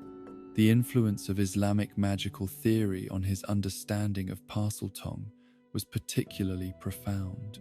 Where European practitioners tended to view his serpent-speaking ability as either a curiosity or a sign of potential dark magic inclination, the Islamic masters recognized it as a form of natural mysticism that connected him to the fundamental forces that governed communication between different forms of consciousness. They taught him techniques for using his gift not merely to command or control serpents, but to achieve deeper understanding of the patterns that connected all living beings to the cosmic order. The journey from Cordoba to Constantinople required crossing territories where the relationships between different magical and non-magical communities were even more complex and dangerous than anything he had previously encountered. The Byzantine Empire represented a fusion of Christian and pre-Christian magical traditions that had created unique approaches to the integration of spiritual and temporal power, but it also contained tensions and contradictions that threatened to tear apart the carefully constructed balance between competing interests and philosophies. Constantinople itself was a city where East met West in ways that produced both extraordinary opportunities for learning and unprecedented dangers for anyone whose loyalties or motivations might be questioned by authorities who had grown paranoid from centuries of external threats and internal divisions. The magical community that existed in the shadow of the great city was cosmopolitan, beyond anything Salazar had previously imagined, bringing together practitioners from traditions that spanned the known world, but also creating possibilities for conflict between groups whose fundamental assumptions about magic and society were essentially incompatible. The Greek magical traditions that he encountered in Constantinople traced their lineage back to the classical world of Athens and Alexandria, preserving knowledge that had been accumulated by scholars who had approached magic as a branch of natural philosophy rather than as a spiritual practice or practical craft. Their theoretical understanding of magical forces was perhaps the most sophisticated in the known world, but their practical applications often seemed sterile and disconnected from the immediate needs of magical practitioners who faced real dangers in their daily lives. It was in Constantinople that Salazar first encountered the historical records that documented the achievements of Herpo the Foul, the ancient Greek wizard whose creation of the basilisk had provided the magical core for his wand. The Byzantine libraries contained texts that revealed Herpo not as the simple villain that popular legend portrayed, but as a complex figure whose experiments with creation, had been motivated by genuine desire to advance magical knowledge and provide tools for defending magical civilization against its enemies. The records revealed that Herpo's basilisk had not been created as a weapon of terror, but as a guardian, a creature whose immense power and longevity could protect magical communities against threats that ordinary defensive measures could not handle. The fact that the basilisk had eventually become a threat itself spoke not to any malevolent intention on its creator's part,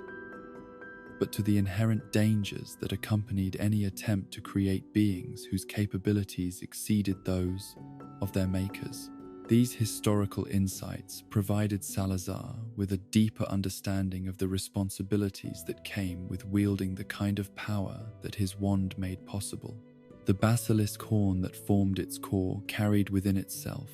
not just magical energy, but the memory of choices and consequences that stretched back centuries. Lessons about the prices that innovation exacted from those who pushed the boundaries of what magic could accomplish. The advanced studies that he pursued in Constantinople focused particularly on the theoretical foundations that underlay all forms of magical practice,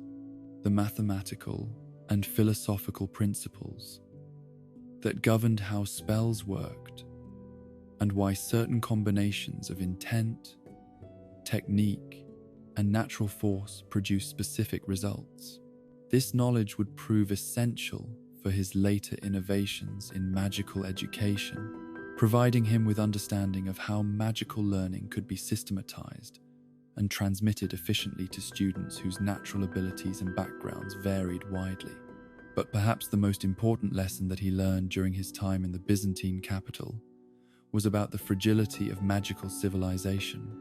and the constant vigilance that was required to prevent its achievements from being lost to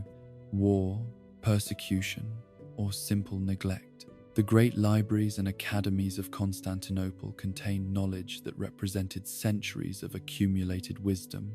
but they also bore the scars of repeated destruction and reconstruction that reflected the unstable political and social conditions under which magical practitioners were forced to operate. The scholars who taught in these institutions carried themselves with the particular combination of pride and anxiety that characterized people who understood both the value of what they preserved and the constant threat of its loss. They had seen too many irreplaceable texts burned by zealots, too many brilliant practitioners executed or exiled for political reasons, too many promising students lost to wars that had nothing to do with magical interests, but everything to do with the broader conflicts that shaped the medieval world. As his formal education in the great centers of European magical learning drew to a close, Salazar found himself profoundly changed by experiences that had exposed him to knowledge and perspectives that few individuals ever had the opportunity to encounter. He had mastered techniques that placed him among the most capable magical practitioners of his generation, developed philosophical frameworks that could guide ethical decision-making in situations of unprecedented complexity, and gained understanding of the historical forces that were shaping the future of magical civilization. But he had also acquired a deeper appreciation for the isolation that was the inevitable price of exceptional capability and knowledge. The more he learned and the more skilled he became, the more difficult it became to find companions who could understand his perspectives or share his concerns about the challenges facing the magical world. The loneliness that had begun in the fenlands of his childhood had deepened during his travels, creating a psychological distance from ordinary human experience that would influence every relationship and decision throughout his later life. The power that flowed through his basilisk core wand had grown stronger and more responsive during the years of intensive study and practice, but it had also become more demanding in terms of the wisdom and restraint required to use it safely. Each new technique that he mastered, each theoretical insight that he gained,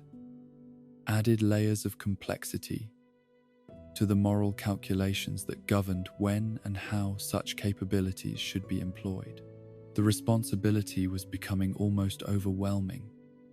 but it was also addictive in ways that made the prospect of returning to simpler existence seem impossible to contemplate. The young man who began the journey home to Britain carried within himself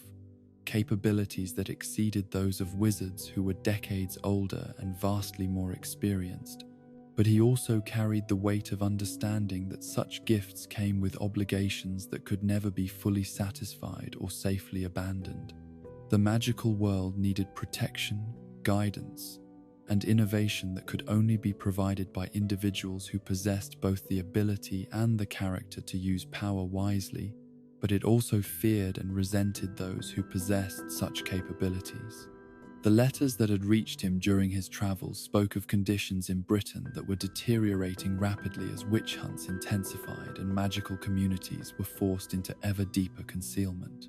The isolation that had once protected his family was becoming a liability as magical practitioners who remained hidden were increasingly unable to coordinate their responses to external threats or internal challenges.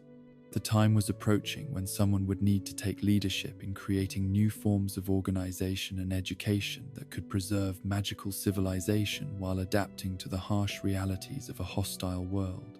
The serpents who sent him messages through the ancient networks that connected magical communities across vast distances spoke of opportunities and dangers that were developing in the Anglo-Saxon kingdoms, possibilities for innovation and leadership that could reshape the future of magical education and society. But they also warned of the prices that such leadership would exact from anyone bold enough to attempt it, the personal sacrifices that would be required from someone who chose to dedicate their life to serving causes larger than individual advancement or comfort. As the familiar mists of the Fenlands finally appeared on the horizon, and the end of his long journey of education and self-discovery approached, Salazar understood that he was returning not as the boy who had left years earlier, but as someone who had been fundamentally transformed by exposure to knowledge and experience that few people ever encountered. The question that remained was how to use what he had learned, how to translate the theoretical understanding and practical capabilities he had gained into actions that could benefit the magical world without destroying either it or himself in the process. The Fenlands welcomed him home with the timeless patience that had always characterized their relationship with the Slytherin family. But even they seemed to sense that their young master had been changed by his travels in ways that would make it impossible for him to remain content with the isolated existence that had once seemed like the natural order of things. The serpents that slithered from hidden places to greet his return spoke to him with new respect and anticipation, understanding that the boy who had left to learn had returned as someone capable of teaching and leading in ways that could influence the development of magical civilization for generations to come. The stage was set for the next phase of his journey, the period when all of his accumulated knowledge and capability would be tested against challenges that would define not just his own legacy, but the future of magical education and society. The years of preparation were ending, and the time for action was finally at hand. The return to the Anglo-Saxon kingdoms after years of wandering through the greatest centers of European magical learning filled Salazar Slytherin with emotions that were as complex as they were contradictory. The familiar dampness of British air, heavy with the scent of rain and growing things, spoke to something deep within his magical core that had been starved during his time among the sun-baked stones of Mediterranean cities and the incense-heavy halls of Eastern academies. Yet the young wizard who breathed that air was so fundamentally changed by his experiences that even the landscape of his birth seemed foreign, filtered through perspectives that had been shaped by knowledge and understanding that few of his countrymen would ever possess. The magical community that he discovered upon his return bore little resemblance to the scattered, hidden practitioners who had existed in fearful isolation during his childhood. The intensification of witch hunts throughout Europe had paradoxically strengthened the bonds between magical practitioners, forcing them to develop networks of communication and mutual support that transcended the traditional divisions of geography, bloodline, and magical specialty. Where once magical families had hidden in solitude, guarding their secrets with paranoid jealousy, necessity had created a new spirit of cooperation and shared purpose that held enormous potential for the future of magical civilization. It was this transformed magical landscape that provided the context for Salazar's first encounter with the three individuals who would become his closest friends, his collaborators in creating something unprecedented in the history of magical education, and ultimately, the sources of his deepest personal conflicts and most profound disappointments. Each of these extraordinary individuals had responded to the challenges of their time in ways that reflected both exceptional capability and distinctive philosophical approaches to the fundamental questions that faced their generation. Godric Gryffindor had emerged as perhaps the most celebrated magical warrior of his age, a wizard whose battlefield prowess had become legendary throughout the magical communities of Britain and beyond. His single-handed defeat of an entire army led by Ragnuk I, the Goblin King whose military genius had previously made him unstoppable in conventional warfare, had established Godric as someone whose magical capabilities in combat situations exceeded anything in recorded history. But more than mere fighting ability, Godric possessed the kind of natural leadership qualities that inspired absolute loyalty in those who fought beside him and grudging respect even from his enemies. The stories that preceded Godric's reputation spoke of a wizard whose approach to conflict was shaped by principles that seemed almost anachronistic in an age when survival often required moral compromises that would have horrified more innocent generations. He fought with honor even when facing enemies who acknowledged no rules of civilized warfare, showed mercy to defeated opponents who would certainly have killed him without hesitation, and maintained optimism about human nature despite daily exposure to evidence that suggested such faith was naive at best and dangerous at worst. When Salazar first encountered Godric in the Great Hall of a magical gathering house in what would later become London, he was struck immediately by the contradiction between the warrior's fearsome reputation and his actual presence. Here was someone who possessed the physical capability to level buildings and the magical power to reshape battlefield conditions through force of will alone, yet who carried himself with the easy confidence of someone who had never needed to prove his strength through displays of intimidation or cruelty. The conversation that developed between them during that first meeting revealed intellectual depths that complemented Godric's obvious martial prowess, an understanding of magical theory and historical precedent that had been refined through years of practical application under conditions where theoretical errors could prove fatal. But perhaps most remarkably, Godric demonstrated the kind of genuine interest in other people's ideas and experiences that was rare among individuals who had achieved the kind of success that might have justified intellectual arrogance. Helga Hufflepuff represented a different kind of excellence, one that was perhaps more essential to the long-term survival of magical civilization, but certainly less celebrated in an age when military prowess tended to overshadow other forms of achievement.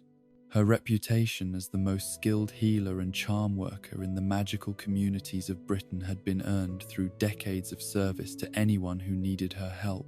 regardless of their ability to pay or their social status within the increasingly stratified magical society that was developing in response to external pressures. But Helga's contributions to magical knowledge extended far beyond simple healing work to encompass innovations in food magic, preservation techniques, and the creation of comfortable living spaces that had revolutionized the daily lives of magical practitioners throughout Britain. Her understanding of the magic that governed growth, nourishment, and renewal had allowed magical communities to thrive, even when cut off from normal trade relationships with non-magical societies, while her discoveries in household magic had made concealment and protection far less burdensome for families who needed to maintain multiple identities. The warmth and genuine compassion that characterized all of Helga's interactions made her a natural focal point for magical communities that had been fragmented by fear and suspicion, someone whose presence seemed to remind others of their shared humanity, despite the extraordinary circumstances that shaped their daily existence. Her kitchen became a gathering place where magical practitioners from different backgrounds and traditions could find common ground, sharing meals that were enhanced by magic, which made simple ingredients taste like feasts prepared for kings. When Salazar first experienced Helga's hospitality, He understood immediately why she had become such a beloved figure throughout the magical community. The food that appeared at her table seemed to carry emotional nourishment along with physical sustenance, while the atmosphere she created made even the most suspicious and paranoid individuals feel safe enough to lower their guards and engage in honest conversation. Her gift was not merely for cooking or charm work, but for creating the kind of human connections that could bridge differences and heal divisions that logic alone could never address. But perhaps the most remarkable member of this extraordinary group was Rowena Ravenclaw, whose intellectual achievements had established her as the preeminent magical theorist and innovator of their generation. Her contributions to the understanding of memory magic, thought organization, and the enhancement of human cognitive capabilities had opened entirely new fields of magical research, while providing practical tools that had revolutionized the way magical knowledge could be acquired, retained, and transmitted to future generations. Rowena's gift for seeing, the rare ability to perceive potential futures and understand the long-term consequences of present actions, made her invaluable as a strategic advisor to magical communities that needed to make decisions about how to respond to threats and opportunities that were still years or decades away from full manifestation. Her prophecies were not the vague riddles that characterized most seer predictions, but precise analyses of causation and probability that could guide practical planning and resource allocation. The first time Salazar encountered Rowena's sight in operation, he was both impressed and disturbed by the scope of what she could perceive. Her ability to see the branching paths of possibility that extended from any given moment was so comprehensive that she seemed to exist partially outside normal temporal experience, aware of conversations they might have in possible futures and consequences that could flow from decisions that hadn't yet been made. The beauty that legends would later attribute to Rowena was real enough, but it was the beauty of intelligence made manifest, the kind of luminous quality that surrounded individuals whose minds operated at levels that ordinary human consciousness could barely comprehend. Her presence was both inspiring and intimidating, offering glimpses of what human potential could achieve while also serving as a reminder of how limited most people's intellectual capabilities really were. The friendship that developed between these four extraordinary individuals was as natural as it was unprecedented, based on the simple recognition that they had found others whose capabilities and concerns matched their own exceptional standards. Each possessed knowledge and abilities that the others needed, while their complementary strengths created possibilities for collaboration that exceeded anything any of them could accomplish alone. The conversations that characterized their early relationship covered topics that ranged from the most abstract questions of magical theory to the immediate practical challenges that faced magical communities throughout Britain. They discussed the philosophical implications of memory modification, debated the ethics of using imperious curses for benevolent purposes, and explored the theoretical foundations that could support magical innovations that hadn't yet been attempted by anyone in recorded history. But beneath these intellectual exchanges lay a shared recognition that their generation faced challenges that would require responses of unprecedented scope and ambition. The magical world was changing rapidly, driven by external pressures that were forcing evolution in directions that couldn't be predicted or controlled through traditional approaches. Someone would need to take leadership in creating new institutions and practices that could preserve the best of magical tradition while adapting to the harsh realities of a hostile world. The idea that would eventually become Hogwarts School of Witchcraft and Wizardry emerged from these discussions gradually, developing through months of speculation and refinement before taking shape as a concrete proposal that all four friends could embrace with enthusiasm. The concept was simultaneously simple and revolutionary. A school that would provide comprehensive magical education to young witches and wizards from throughout the British Isles, bringing together students from different backgrounds and traditions under a single roof where they could learn not just spells and potions, but the broader knowledge and skills they would need to function effectively as adult magical practitioners.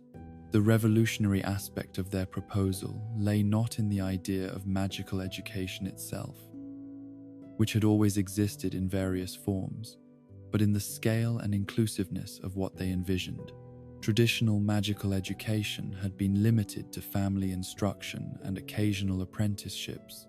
approaches that worked well enough for preserving established knowledge, but were inadequate for the kind of systematic innovation and adaptation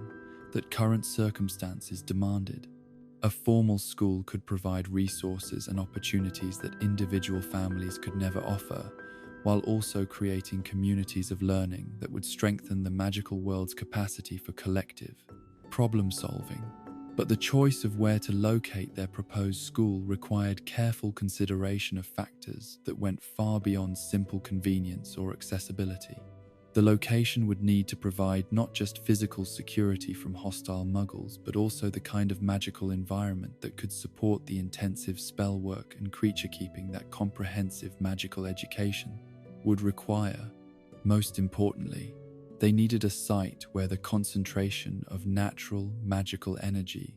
was sufficient to power the kinds of protective enchantments that would be essential for maintaining secrecy while accommodating hundreds of students. The Scottish Highlands offered several potential sites that met their basic requirements, but it was Rowena's site that identified the specific location where their dreams could become reality. The valley that would eventually hold Hogwarts Castle was remarkable not just for its natural beauty or strategic defensibility, but for the extraordinary concentration of what scholars termed ancient magic that had accumulated there over millennia of geological and supernatural activity. The ancient magic that suffused the chosen site was qualitatively different from the normal magical energies that powered conventional spells and potions, representing a form of raw possibility that could be shaped and directed, but never truly controlled or depleted. This primal force had attracted magical creatures and practitioners for thousands of years, leaving layers of accumulated enchantment that had transformed the very landscape into something that existed partially outside normal reality. The process of claiming and preparing the site for construction required magical techniques that pushed all four founders to the limits of their individual capabilities, while also demanding new forms of collaboration that none of them had previously attempted. The protective enchantments that would shield the school from Muggle observation couldn't be created by any single wizard, but required the coordinated effort of all four, each contributing their particular strengths to a unified whole that exceeded the sum of its parts. Salazar's contribution to these foundational enchantments drew heavily upon the knowledge he had gained during his years of study in the great magical centers of Europe, particularly the techniques of concealment and misdirection that he had learned from French masters who had spent centuries perfecting the art of existing in plain sight, while remaining completely invisible to unwanted observers.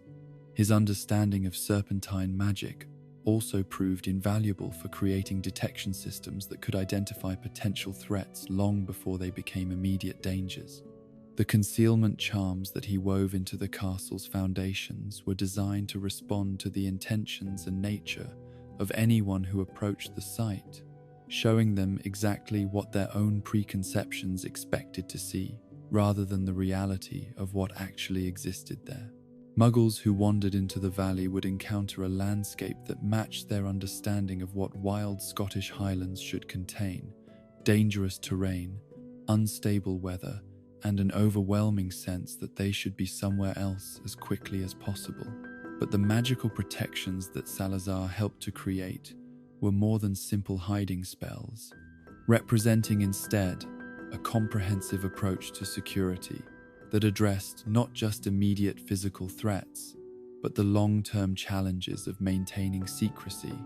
while providing education to hundreds of young people whose magical abilities were still developing and potentially unpredictable. The enchantments needed to be sophisticated enough to distinguish between genuine dangers and harmless accidents, flexible enough to adapt to changing circumstances,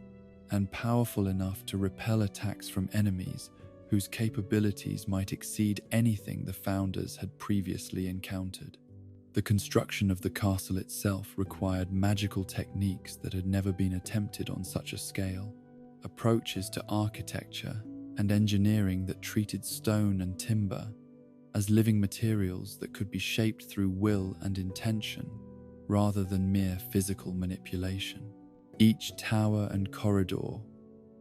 was designed not just for practical utility, but as a component in a vast magical structure that would channel and focus the ancient energies of the site in ways that enhanced both learning and protection. The great hall that would serve as the social and ceremonial center of the school was perhaps the most complex single magical construction that any of them had ever attempted,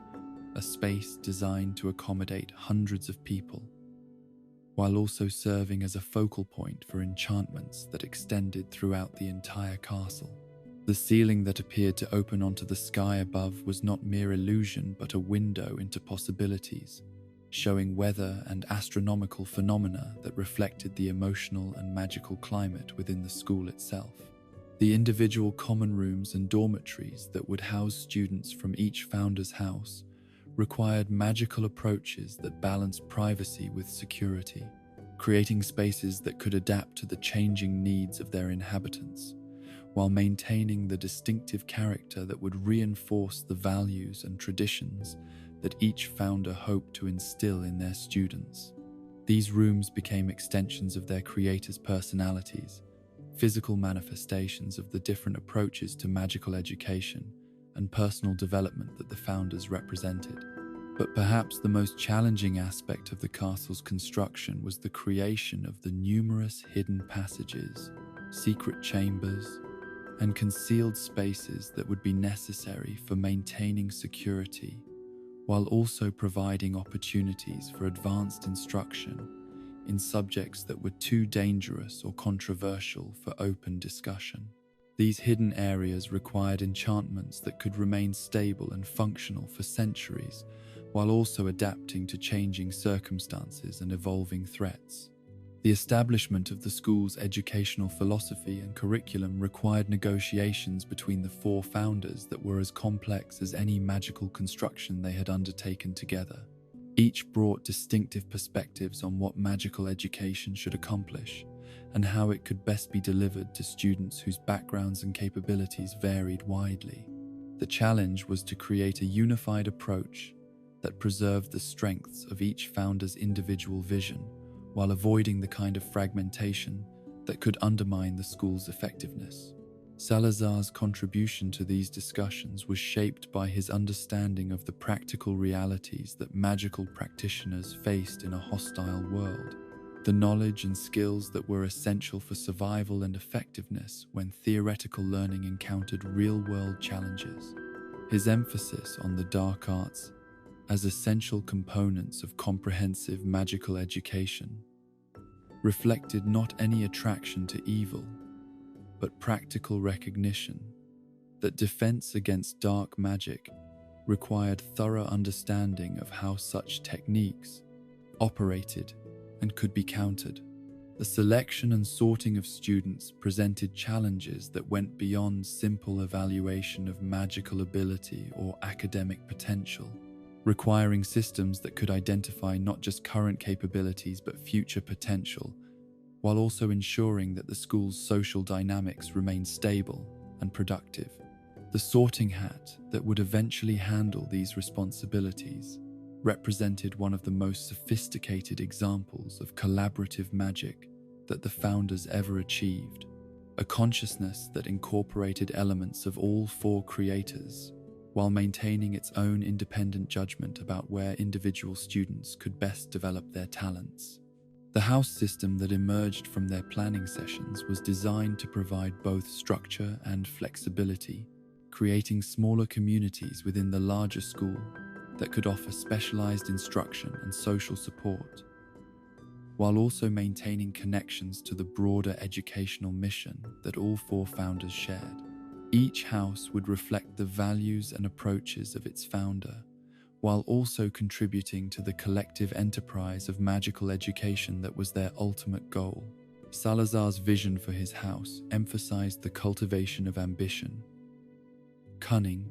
and resourcefulness, qualities that he had learned were essential for success in a world where magical practitioners faced constant challenges to their survival and prosperity. The students he hoped to attract were those who possessed the intelligence and determination to excel in whatever fields they chose to pursue, along with the wisdom to understand that individual success was meaningless unless it contributed to the broader good of magical civilization. The early years of Hogwarts exceeded even the founders' most optimistic expectations, attracting students from throughout the British Isles and establishing a reputation for educational excellence that spread to magical communities across Europe. The combination of comprehensive curriculum, exceptional faculty, and unparalleled magical resources created learning opportunities that had never before been available to young magical practitioners, while the school's social environment fostered friendships and collaborations that would influence the magical world for generations to come. The success of Salazar's house during these initial years validated his belief that ambition and cunning, properly directed, could serve as forces for positive change rather than mere self-advancement. The students who sought out Slytherin House were indeed those who possessed exceptional drive and intelligence, but they also demonstrated genuine commitment to using their abilities for purposes that extended beyond personal gain. Under his guidance, they became scholars of advanced magical theory, innovators who pushed the boundaries of what magic could accomplish, and leaders who would go on to positions of influence throughout magical society. Among the most remarkable of these early Slytherin students was a young wizard whose natural abilities and scholarly dedication caught Salazar's attention from the moment he arrived at the school. Merlin's magical potential was obvious from his first day at Hogwarts, but it was his approach to learning and his understanding of the deeper principles that governed magical practice that marked him as someone truly exceptional. Under Salazar's mentorship, Merlin's gifts developed in ways that exceeded even his teacher's considerable expectations. The young wizard demonstrated mastery of advanced techniques that typically required years of study and practice,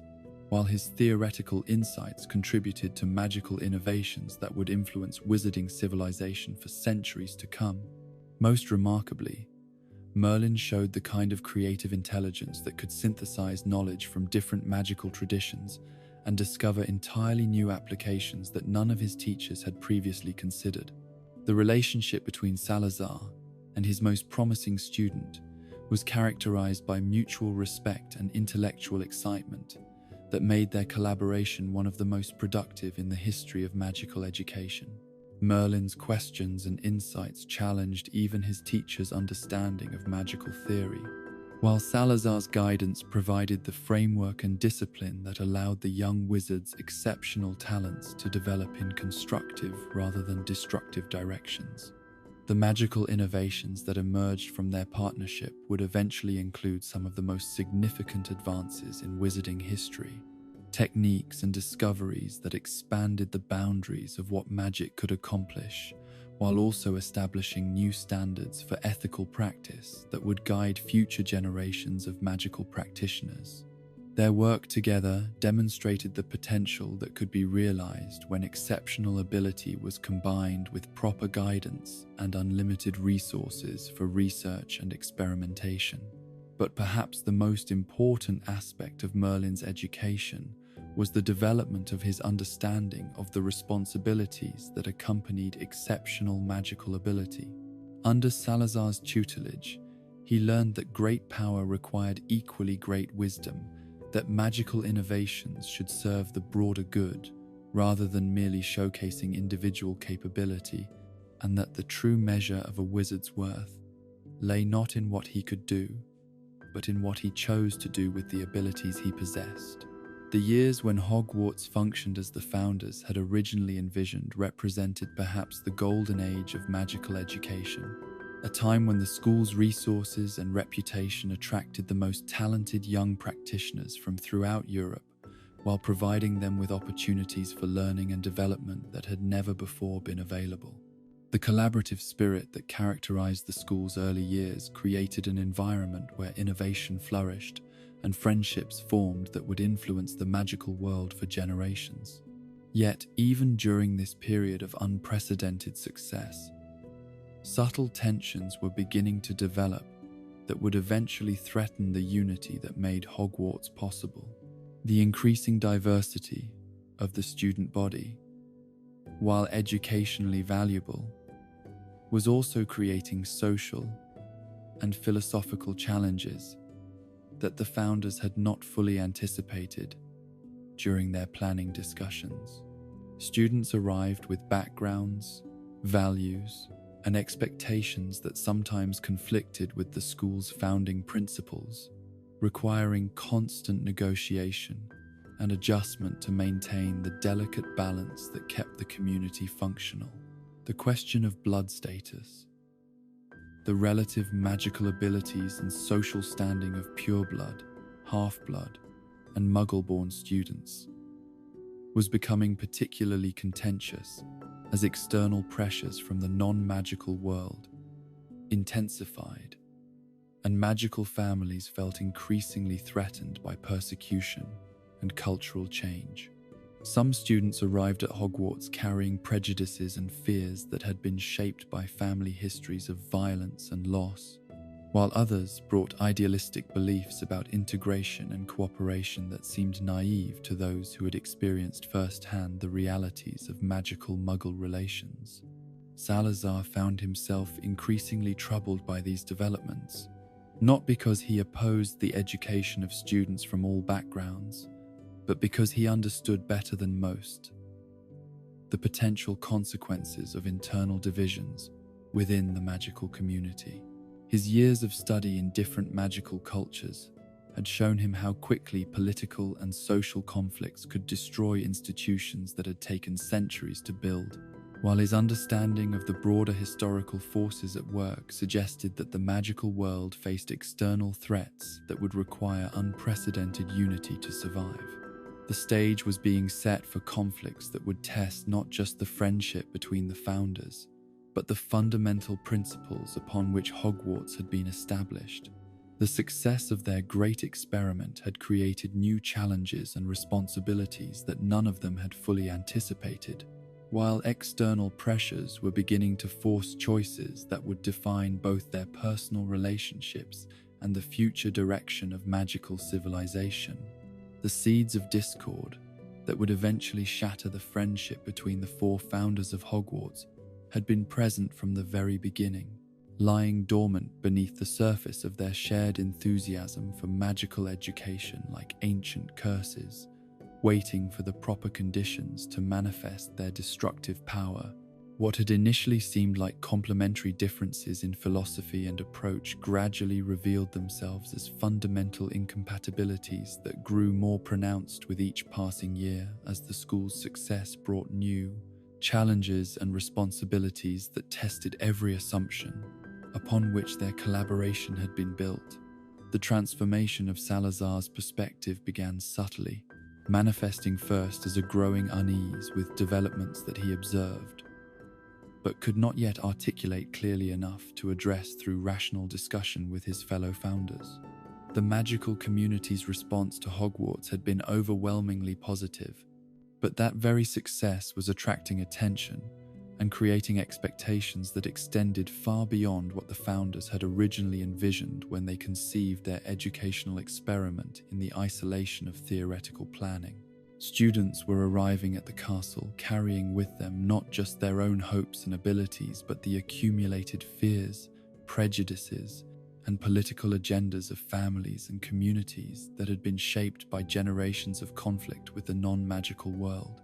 Some came from pure bloodlines that had maintained their magical heritage through centuries of careful intermarriage and cultural isolation, preserving traditions and knowledge that connected them to the earliest developments of wizarding civilization. Others descended from families where magical and non-magical blood had mingled freely,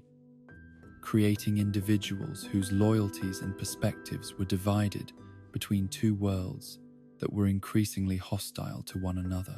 Most troubling to Salazar were the Muggle-born students, children who had grown up in non-magical households and absorbed the values, assumptions, and worldviews of communities that had no understanding of magical culture or history. These young witches and wizards arrived at Hogwarts with extraordinary potential, but also with fundamental gaps in their understanding of the forces that had shaped magical society and the dangers that it continued to face from a non-magical world that viewed their very existence as an abomination worthy of extinction. The educational challenges that these diverse backgrounds created were manageable through careful curriculum design and individualized instruction, but the social and political implications were far more complex and potentially destructive.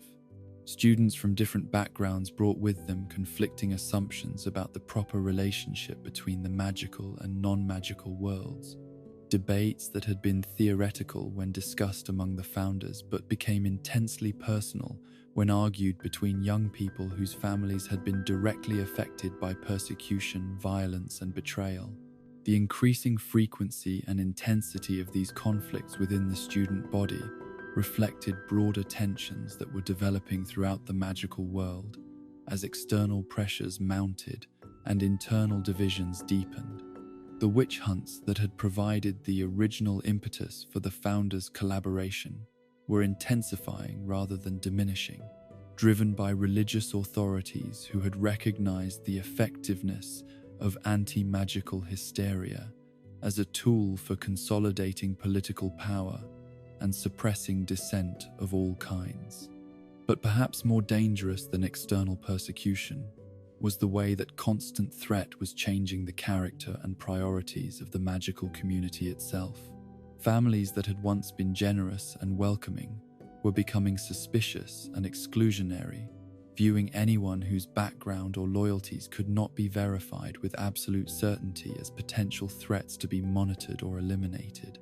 The collaborative spirit that had made Hogwarts possible was being eroded by fears that seemed to grow stronger with each new report of magical practitioners betrayed by those they had trusted. Salazar's own family history made him particularly sensitive to these developments,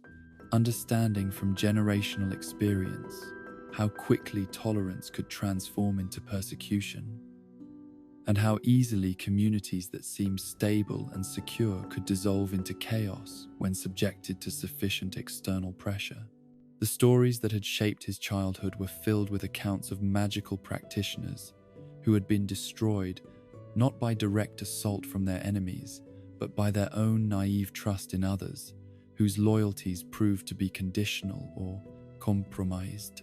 The correspondence that reached him from the Fenlands spoke of escalating violence and increasingly sophisticated methods of identifying and targeting magical practitioners who had previously believed themselves to be safely hidden.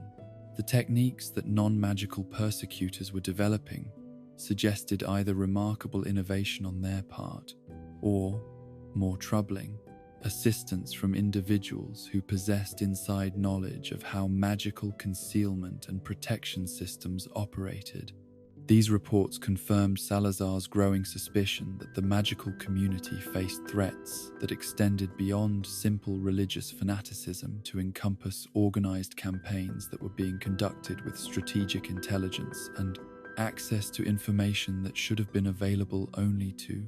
magical practitioners themselves. Someone within the magical community was providing assistance to their enemies, betraying their own kind in exchange for personal safety, political advantage, or simple monetary reward. The implications of such betrayal were staggering, suggesting that the trust and cooperation upon which magical civilization depended were being systematically undermined by individuals who understood exactly how to exploit the vulnerabilities that openness and inclusiveness created. Every Muggle-born student who entered Hogwarts represented not just educational opportunity but potential security breach, someone whose family connections and cultural loyalties extended into the non-magical world that sought to destroy everything the school represented. The conversations that Salazar attempted to have with his fellow founders about these concerns met with responses that ranged from dismissive to actively hostile, reflecting fundamental differences in their understanding of the nature and severity of the threats that faced the magical world. Godric's approach to these challenges was shaped by his military background and his experience of conflicts where enemies could be identified clearly and defeated through superior force and tactical skill. He understood the reality of external threats, but believed that they could be addressed through better organization and more effective defensive measures, rather than fundamental changes in magical society's approach to inclusion and trust. Helga's perspective was influenced by her deep commitment to healing and nurturing, values that made it difficult for her to accept that some problems could not be solved through patience, understanding, and goodwill. She acknowledged the existence of persecution and violence, but maintained faith that education and demonstration of magical benefits to non-magical communities could eventually overcome fear and prejudice. Her worldview required belief in the fundamental goodness of human nature, making it psychologically necessary to interpret evidence of betrayal and malice as aberrations rather than systemic problems. Rowena's approach to these questions was perhaps the most complex and frustrating for Salazar to address, since her sight allowed her to perceive potential futures with accuracy that exceeded normal human understanding,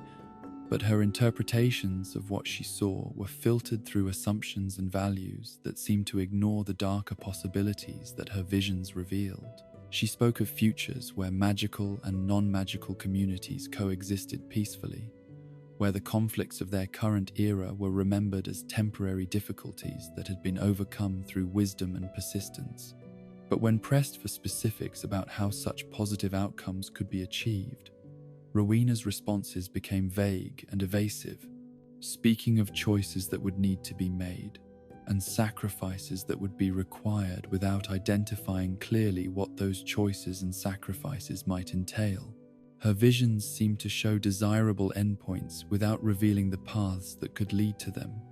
creating false optimism about possibilities that might require actions none of them were prepared to contemplate. The growing tension between Salazar and his fellow founders was exacerbated by his increasing isolation within the broader Hogwarts community, as his concerns about security and loyalty led him to adopt behaviors that others interpreted as paranoid or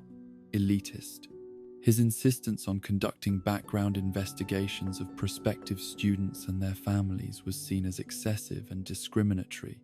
while his proposals for enhanced security measures were viewed as incompatible with the open and welcoming atmosphere that the school was meant to maintain. The magical devices that he began installing throughout the castle to monitor potential threats and identify individuals whose behavior patterns suggested hostile intentions were perceived by many as violations of privacy and trust rather than necessary protective measures. Students and faculty members who had previously respected his expertise and judgment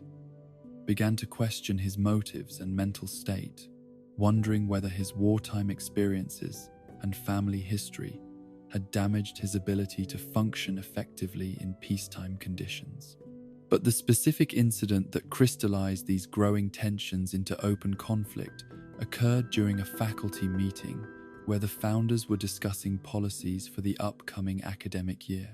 The question under consideration was whether to expand admission criteria to actively recruit students from non-magical families,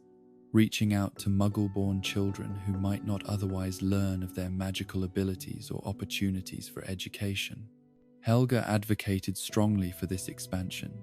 arguing that the magical world had moral obligations to help all magical children regardless of their family backgrounds, while Rowena supported the proposal based on her sight-enhanced understanding of the contributions that such students could make to magical knowledge and innovation. Godric's support was more practical,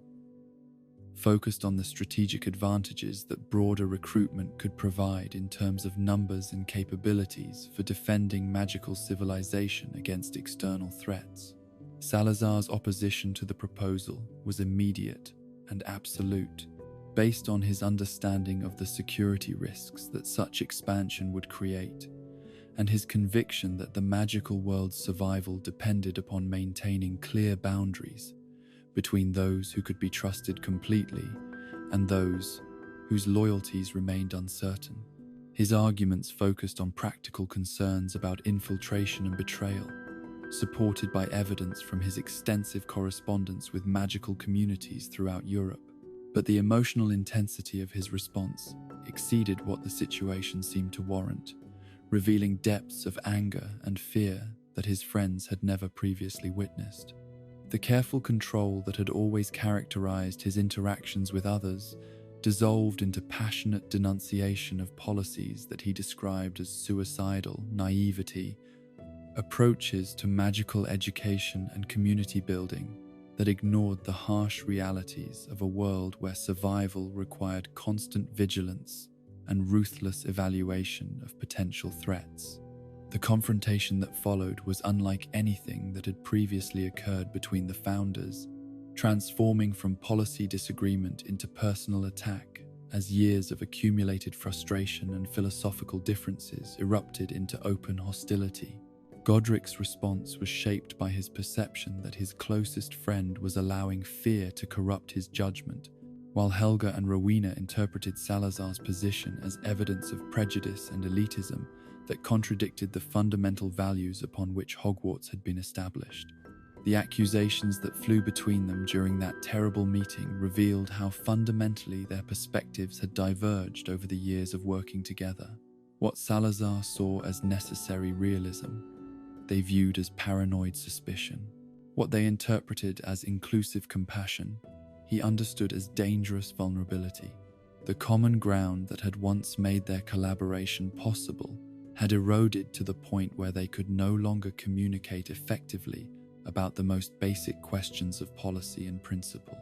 The personal dimension of their conflict was perhaps more painful than the political disagreements, since it involved the dissolution of friendships that had provided emotional sustenance and intellectual stimulation during years of challenging work and shared achievement. The easy camaraderie that had characterized their early relationship was replaced by careful formality and barely concealed hostility, while their collaborative decision-making processes became exercises in strategic maneuvering rather than genuine attempts to find mutually acceptable solutions. Salazar's increasing isolation within the Hogwarts community was reflected in changes in his teaching methods and relationships with students that marked his growing alienation from the institutional culture that he had helped to create.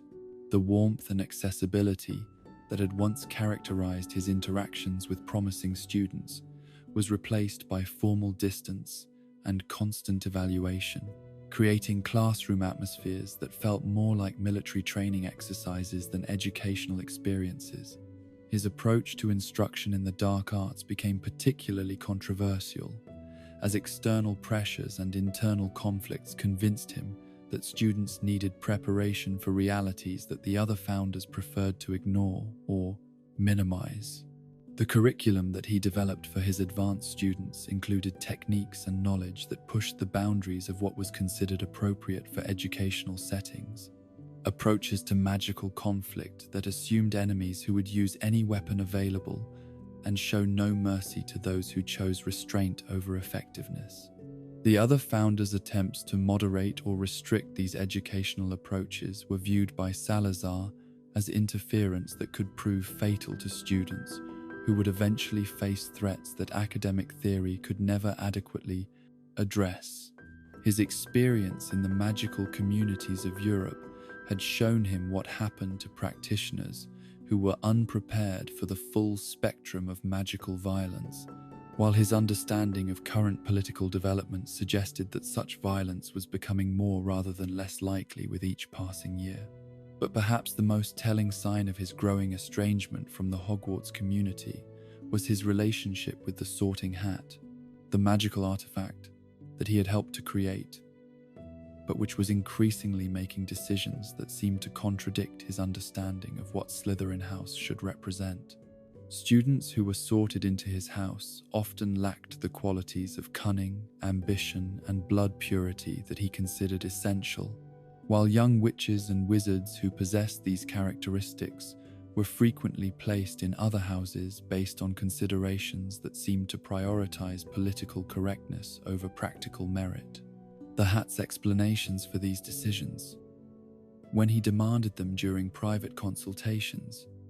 revealed how completely his own priorities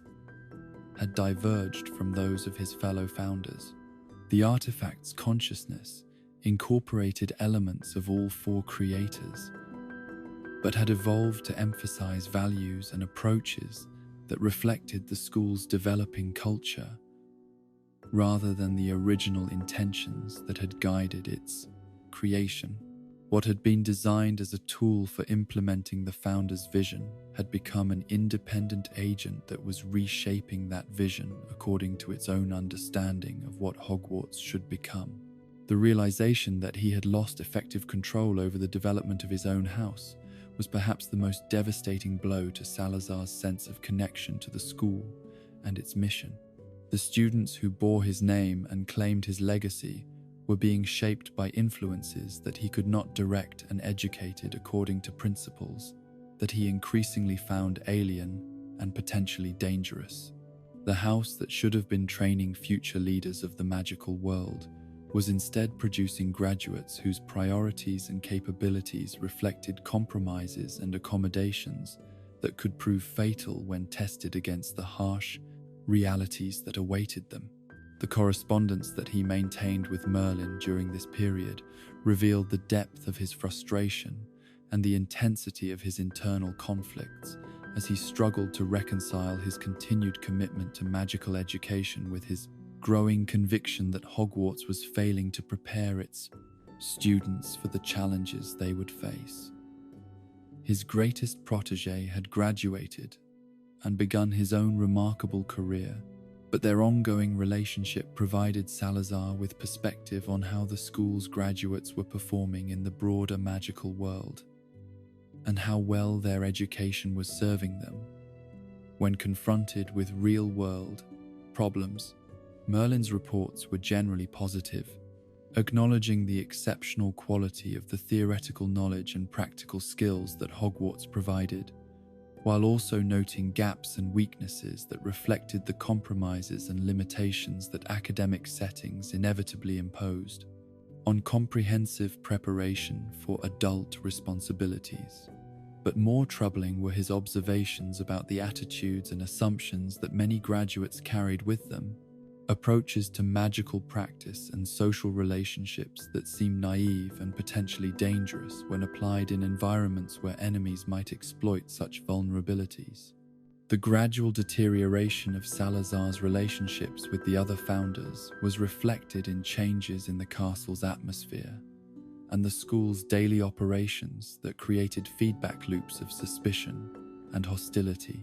His increasing isolation led to behaviors that others interpreted as evidence of instability or malice, while their responses to his concerns reinforced his conviction that they had lost sight of the realities that made their work both necessary and dangerous.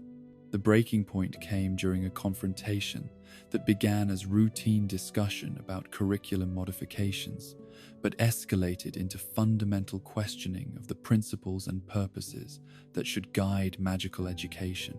The specific trigger was relatively minor: a proposal to include instruction in Muggle studies as a required course for all students. But it crystallized all of the accumulated tensions and disagreements that had been building between them for years. Salazar's opposition to the proposal was based on his conviction that time spent learning about Muggle culture and society was time stolen from essential instruction in magical theory and practice, while his friends viewed such knowledge as necessary for understanding the broader world in which magical practitioners would need to function. But beneath this policy disagreement lay deeper questions about the proper relationship between magical and non-magical communities, and the strategies that would be most effective for ensuring the survival and prosperity of wizarding civilization. The argument that followed was characterized by a level of personal animosity and mutual accusation that revealed how completely their friendship had been poisoned by philosophical differences and accumulated resentments. Accusations of paranoia and elitism were met with countercharges of naivety and betrayal, while long-suppressed grievances and disappointments erupted into open hostility that made continued collaboration impossible. The confrontation with Godric was particularly painful, since it involved the dissolution of what had been the closest and most meaningful friendship of Salazar's adult life. The two wizards who had once shared dreams of reshaping magical education and society found themselves on opposite sides of fundamental questions about trust, inclusion, and the proper response to external threats. The mutual respect and affection that had sustained their relationship through years of challenging work was replaced by bitter disappointment and growing conviction that the other had betrayed not just personal friendship but essential principles that should have guided their shared mission. The realization that reconciliation was impossible marked the end of Salazar's connection to Hogwarts and everything it represented in his understanding of what magical education could and should accomplish. The school that he had helped to create had become something alien to his vision and values, while the friends who had shared his original enthusiasm for educational innovation had revealed themselves to be guided by principles that he found both incomprehensible and dangerous. The decision to leave Hogwarts was perhaps the most difficult choice of Salazar's entire life, requiring him to abandon not just his position and responsibilities, but his hopes for what the magical world could become under proper guidance and leadership. The castle that had been built with his magic and shaped by his vision would continue to exist and function, but it would do so according to principles that he could no longer support and in service of goals that he believed were ultimately self-destructive. As he made his final preparations for departure, Salazar understood that he was not simply ending his association with a particular institution, but closing a chapter in his life that had given meaning and purpose to everything he had learned and accomplished since leaving the fenlands of his childhood. The years of study in the great magical centers of Europe, the development of his unprecedented magical capabilities, the creation of innovations and discoveries that had advanced the boundaries of what wizarding civilization could achieve, all of this had been directed toward the goal of creating educational opportunities that could ensure the survival and prosperity of future generations of magical practitioners. The failure of Hogwarts to fulfill that promise, at least according to his understanding of what was necessary and possible, represented not just personal disappointment but a fundamental challenge to his beliefs about the nature of progress and the possibility of positive change in a world that seemed determined to destroy anything that offered hope for better futures. The optimism that had sustained him through years of difficult and dangerous work was being replaced by a darker understanding of human nature and the forces that shaped historical development. Yet even as he prepared to sever his connection to Hogwarts and everything it represented, Salazar could not entirely abandon his commitment to magical education and the preservation of knowledge that could benefit future generations of practitioners. If the school would not serve the purposes for which it had been created, then other means would need to be found to ensure that his understanding and capabilities were not lost when external pressures and internal conflicts finally destroyed the institutional framework that had seemed so promising. The legacy that he chose to leave behind would reflect both his continued commitment to magical advancement and his growing conviction that such advancement would require approaches that his former friends and colleagues would find disturbing or unacceptable. The chambers and secrets that he constructed during his final months at the castle were designed to preserve knowledge and capabilities that might prove essential for the survival of magical civilization, even if their activation would require choices that the current generation of magical practitioners was not prepared to make. The man who finally walked away from Hogwarts carried with him not just personal grief and disappointment, but a transformed understanding of what the magical world would need to survive the challenges that lay ahead. The idealistic collaboration that had created the school was ending, but the deeper purposes that had motivated that collaboration would continue through different means and in forms that might seem dark or threatening to those who preferred comfortable illusions to harsh truths about the nature of the Pacens. Forces arrayed against magical civilization.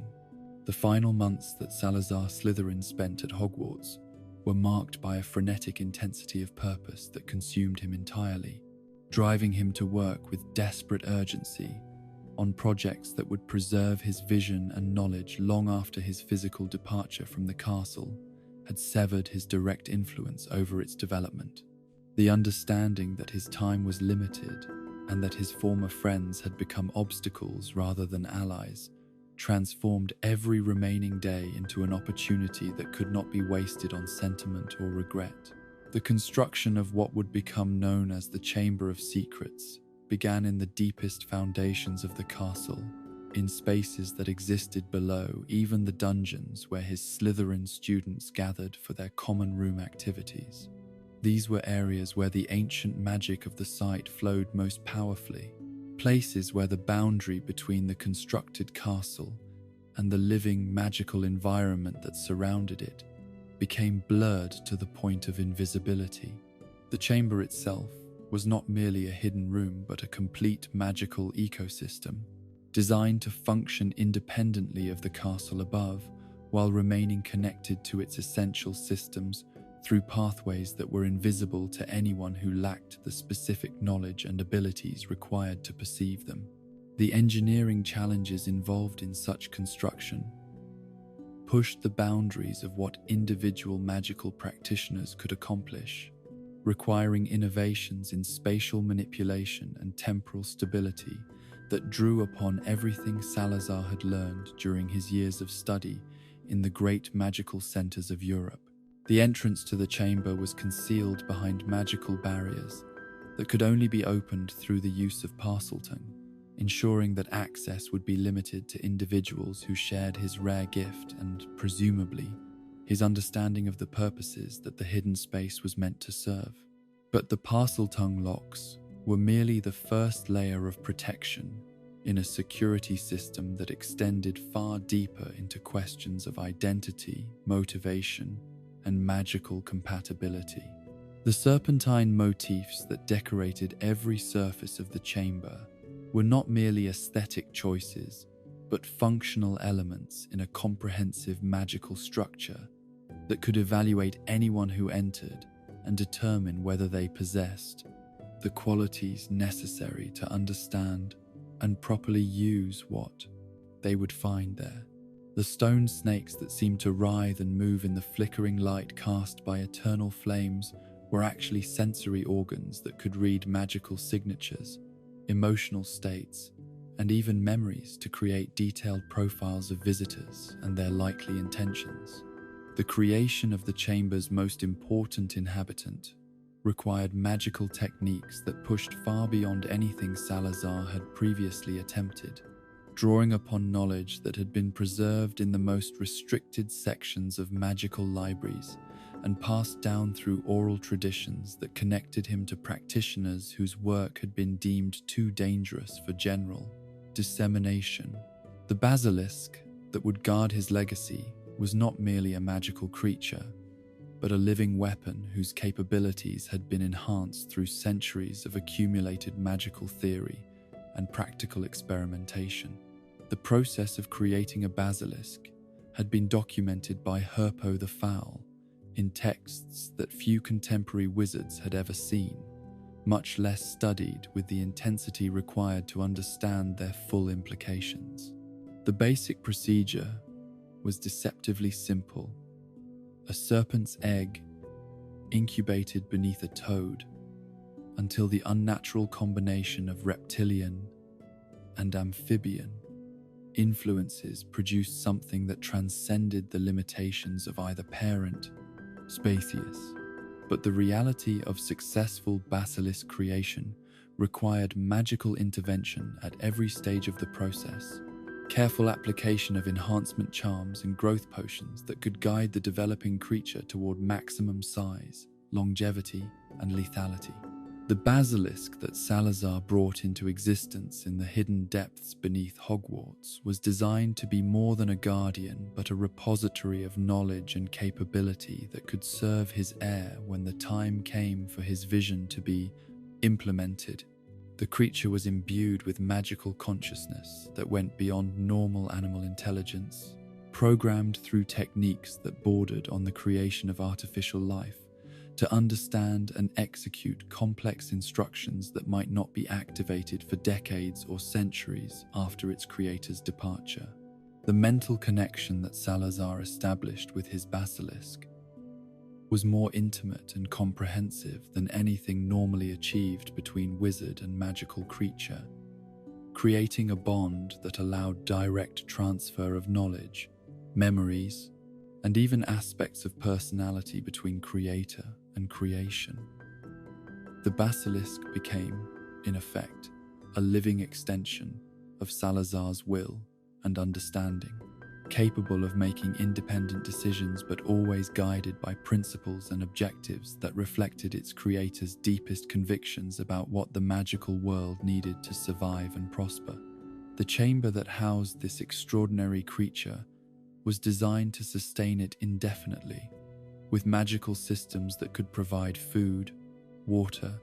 and environmental conditions that would allow the basilisk to grow larger and more powerful over the centuries, while remaining hidden from anyone who lacked the specific knowledge required to locate and enter its domain. The space itself existed partially outside normal reality, connected to the castle above, but also extending into dimensions that could not be mapped or measured through conventional means. But the Chamber of Secrets was only the most dramatic of the hidden spaces that Salazar constructed during his final months at Hogwarts. The scriptorium that he created in a different section of the castle's foundation was designed to serve complementary purposes, preserving knowledge and techniques that could be accessed by individuals who demonstrated both magical capability and philosophical commitment to the principles that had guided his work. The entrance to the scriptorium was protected by trials that tested not just magical skill but moral character, requiring visitors to demonstrate their understanding of the harsh choices that sometimes faced those who sought to protect innocent lives from forces that acknowledged no ethical constraints. The use of the Cruciatus Curse as a key to accessing the chamber was not arbitrary cruelty, but a carefully designed evaluation that separated those who understood the necessity of painful choices from those who preferred comfortable moral absolutes that could prove fatal when confronted with genuine evil. The spellbook that formed the centerpiece of the scriptorium's collection was perhaps the most valuable magical text ever created, containing not just advanced techniques and theoretical insights, but practical wisdom gained through decades of experience in the most dangerous forms of magical practice. The knowledge preserved in its pages represented everything Salazar had learned about the dark arts and their proper application, approaches to magical conflict that could ensure victory even when facing opponents who possessed superior numbers or resources. But the spellbook was more than mere collection of instructions and formulas, incorporating magical elements that made it responsive to the needs and capabilities of whoever accessed it. The text would reveal different information to different readers, providing each visitor with knowledge that matched their current level of understanding while withholding techniques that they were not yet prepared to use safely or effectively. The book could teach, but it could also evaluate and guide, serving as both resource and mentor for those who demonstrated worthiness to inherit its secrets. The protective enchantments that surrounded both the Chamber of Secrets and the Scriptorium were designed to function independently of any external magical support, drawing power from the same ancient forces that had originally attracted the founders to this particular site. These defenses would remain stable and effective for centuries, adapting to changing circumstances while maintaining their essential purposes of preserving knowledge and protecting it from those who would use it for inappropriate ends. The construction of these hidden chambers required not only advanced magical techniques, but also careful attention to their integration with the castle's existing structure and defensive systems. The chambers needed to be completely invisible to anyone who lacked the proper keys and knowledge, yet they also needed to avoid interfering with the normal operations of the school or creating vulnerabilities that enemies could exploit to gain access to areas that were supposed to remain secure. The magical concealment that hid these spaces from detection went far beyond simple invisibility charms to encompass alterations in the fundamental structure of space and time that made the chambers exist in states of quantum uncertainty until the proper activation sequences were employed. To casual magical inspection, the areas appeared to contain nothing but solid rock and earth, with no indication that vast constructed spaces lay hidden within what seemed to be natural geological formations.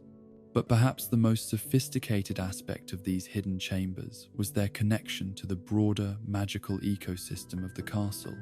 relationships that would allow them to draw information about conditions in the world above while remaining completely undetectable to anyone who might be searching for them. The chambers could monitor the school's activities, evaluate the development of students and faculty, and even assess external threats that might require activation of the resources that had been hidden for future use. The basilisk in particular was equipped with sensory capabilities that extended far beyond its physical location, able to perceive events throughout the castle and its surrounding grounds through magical techniques that made conventional surveillance systems seem primitive by comparison. The creature could identify individuals by their magical signatures, monitor their emotional states and intentions, and even access surface thoughts of those who came within range of its enhanced perception. This comprehensive awareness was essential for the basilisk's ultimate purpose as an instrument of purification that could identify and eliminate threats to the magical world that normal defensive measures might not recognize or effectively address. The creature's ability to distinguish between pureblood, half-blood, and muggle-born students was not based on simple magical detection but on complex analysis of genetic heritage, cultural background, and psychological predispositions that could reveal potential for betrayal or collaboration with enemies of magical civilization. The instructions that Salazar programmed into his basilisk were carefully calibrated to ensure that its actions would serve legitimate protective purposes rather than mere prejudice or arbitrary violence. The creature was designed to activate only when specific conditions were met, circumstances that would indicate genuine threats to the survival of the magical world, rather than normal political or social conflicts that could be resolved through conventional means. But the definition of what constituted such threats was based on Salazar's understanding of the forces that endangered magical civilization, perspectives that had been shaped by his family's history of persecution, and his own observations of how quickly tolerance could transform into genocide when fear and ignorance were properly manipulated. The triggers for the basilisk's activation included not just direct attacks on magical institutions,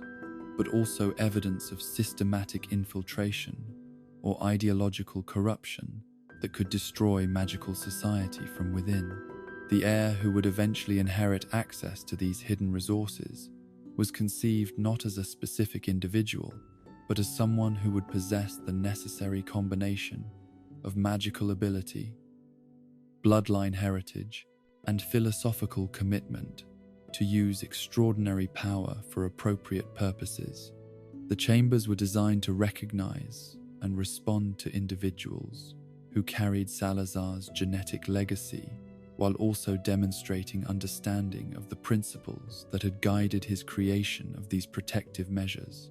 The magical tests that would determine whether someone qualified as the true heir involved not just proof of Parseltongue ability, but comprehensive evaluation of character, motivation, and capability that drew upon all of the detection and analysis systems that had been built into the chamber's fundamental structure. The heir would need to demonstrate not just power but wisdom, not just ambition but proper understanding of what goals deserved the effort required to achieve them. The knowledge that would be available to the qualified heir included not just the contents of the scriptorium spellbook, but access to the basilisk's memories and capabilities, magical resources that could reshape the balance of power within the wizarding world if properly deployed. But along with this knowledge came responsibilities that reflected Salazar's understanding of what the magical world would need to survive the challenges that lay ahead. The final weeks of preparation before his departure from Hogwarts were spent in completing the intricate magical programming that would govern how these hidden resources would function over the centuries of dormancy that lay ahead. Every contingency that Salazar could imagine was addressed through carefully crafted instructions that would guide the chamber's responses to changing conditions while preserving the essential purposes for which they had been created. The emotional cost of creating these chambers went far beyond the physical and magical effort required for their construction, representing Salazar's acknowledgement that the collaborative approach to magical education and advancement that had brought the founders together was no longer viable. The hidden spaces were monuments to the failure of his hopes for cooperation and understanding, backup plans that would only be needed if the more optimistic approaches favored by his former friends proved inadequate for protecting magical civilization. But they were also expressions of his continued commitment to the magical world's survival and prosperity, evidence that his departure from Hogwarts did not represent abandonment of his responsibilities, but adoption of different strategies for fulfilling obligations that transcended personal comfort or social acceptability. The chambers embodied his understanding that some forms of protection required secrecy and patience, that not all defensive measures could be implemented through open discussion and democratic consensus. The basilisk that would wait in darkness for centuries before its services might be required represented the ultimate expression of Salazar's willingness to make personal sacrifices for causes that extended far beyond his individual life and career. The creature was imbued with aspects of his own consciousness and knowledge, making it a form of immortality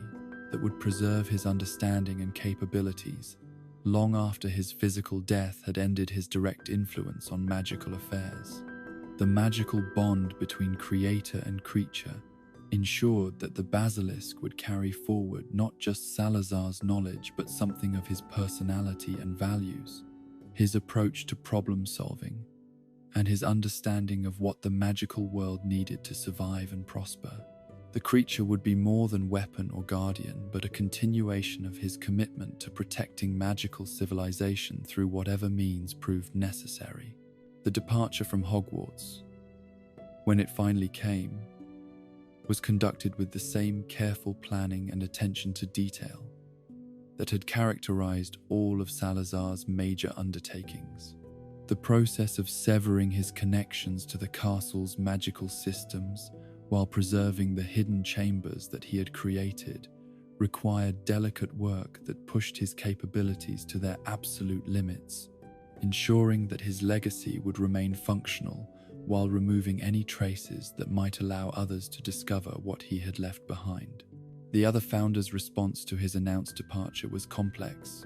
mixing genuine sorrow at the loss of someone who had been essential to their success with relief that his increasingly difficult behavior would no longer create tensions within the school community. They understood that his leaving represented the end of their original vision for collaborative magical education, but they also believed that the institution they had created was strong enough to survive and prosper without his participation. The students who had been taught by Salazar responded to news of his departure with emotions that ranged from devastation to understanding, depending upon how closely they had worked with him and how well they comprehended the forces that had driven his decision.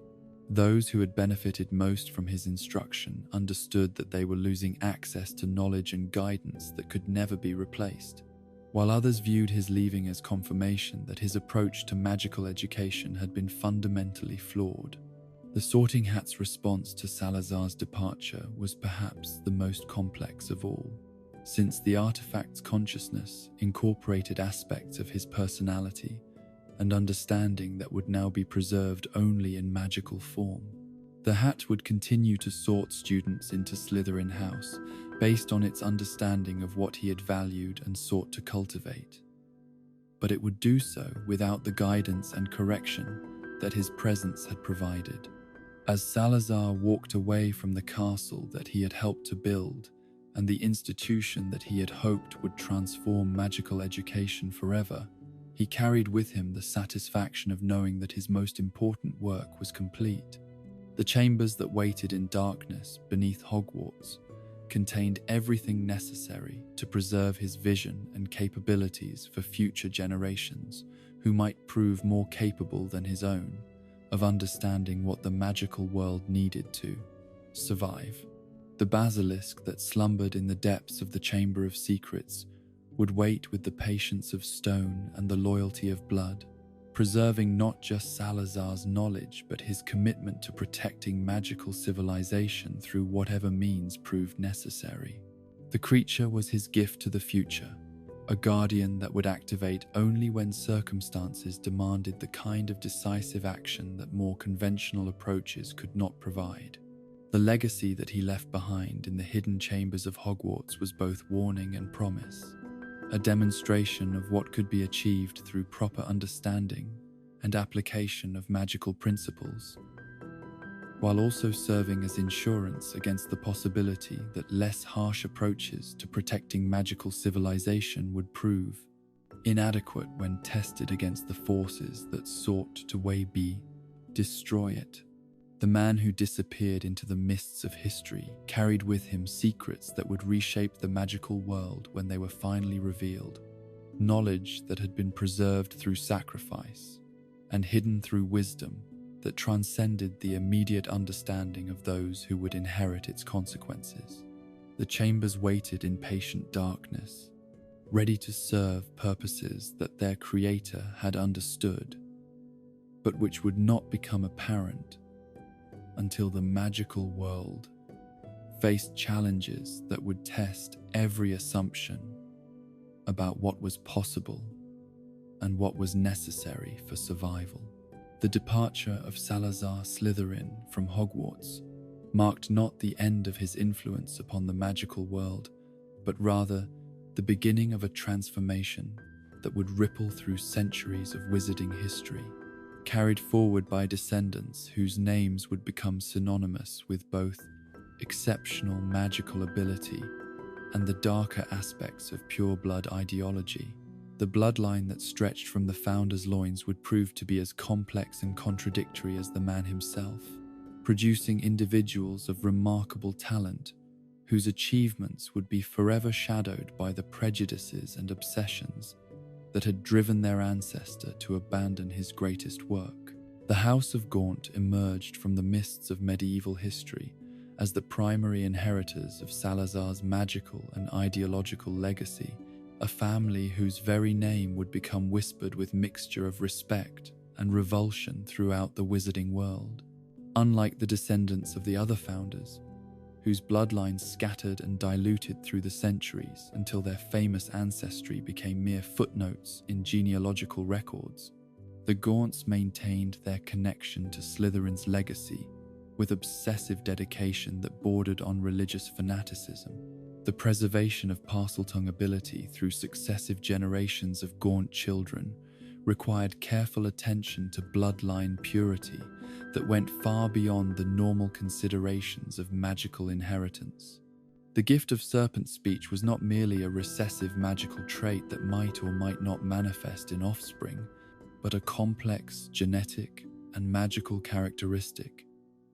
that demanded specific combinations of inherited factors to maintain its full potency and reliability. Each generation faced choices about marriage and reproduction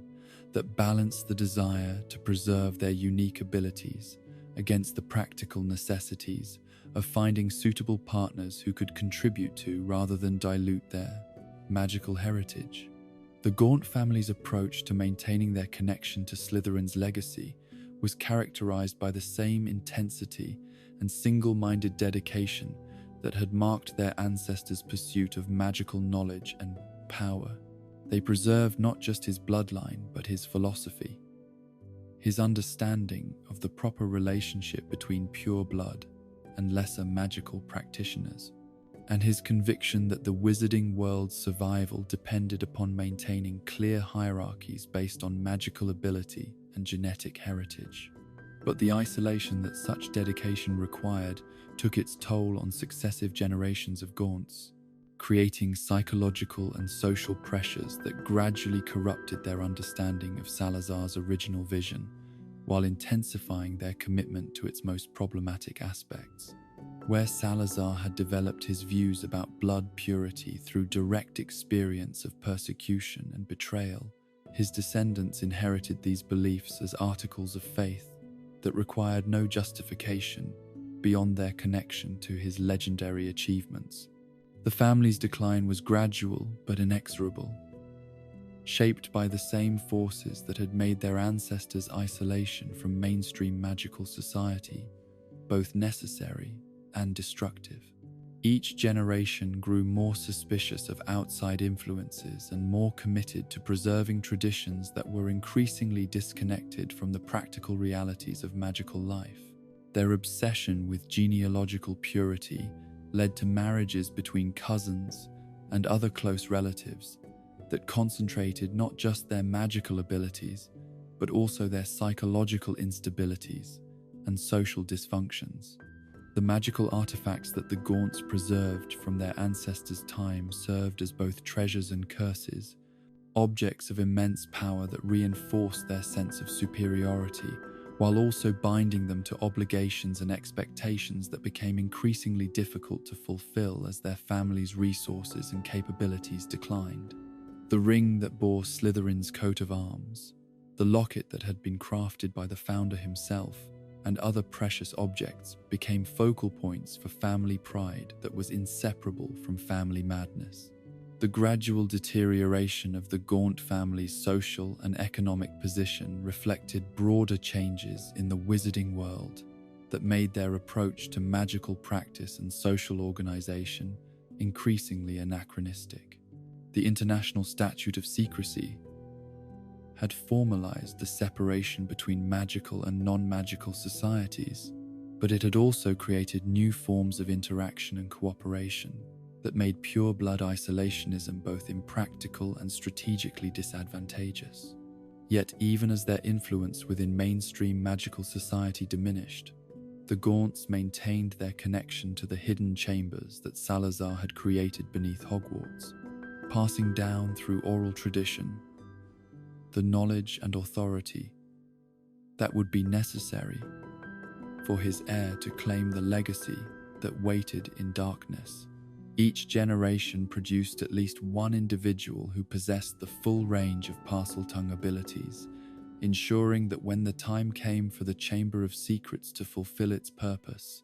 there would be someone capable of opening its locks and commanding its guardian. The preservation of this knowledge required sacrifices that went beyond the obvious costs of maintaining bloodline purity and social isolation.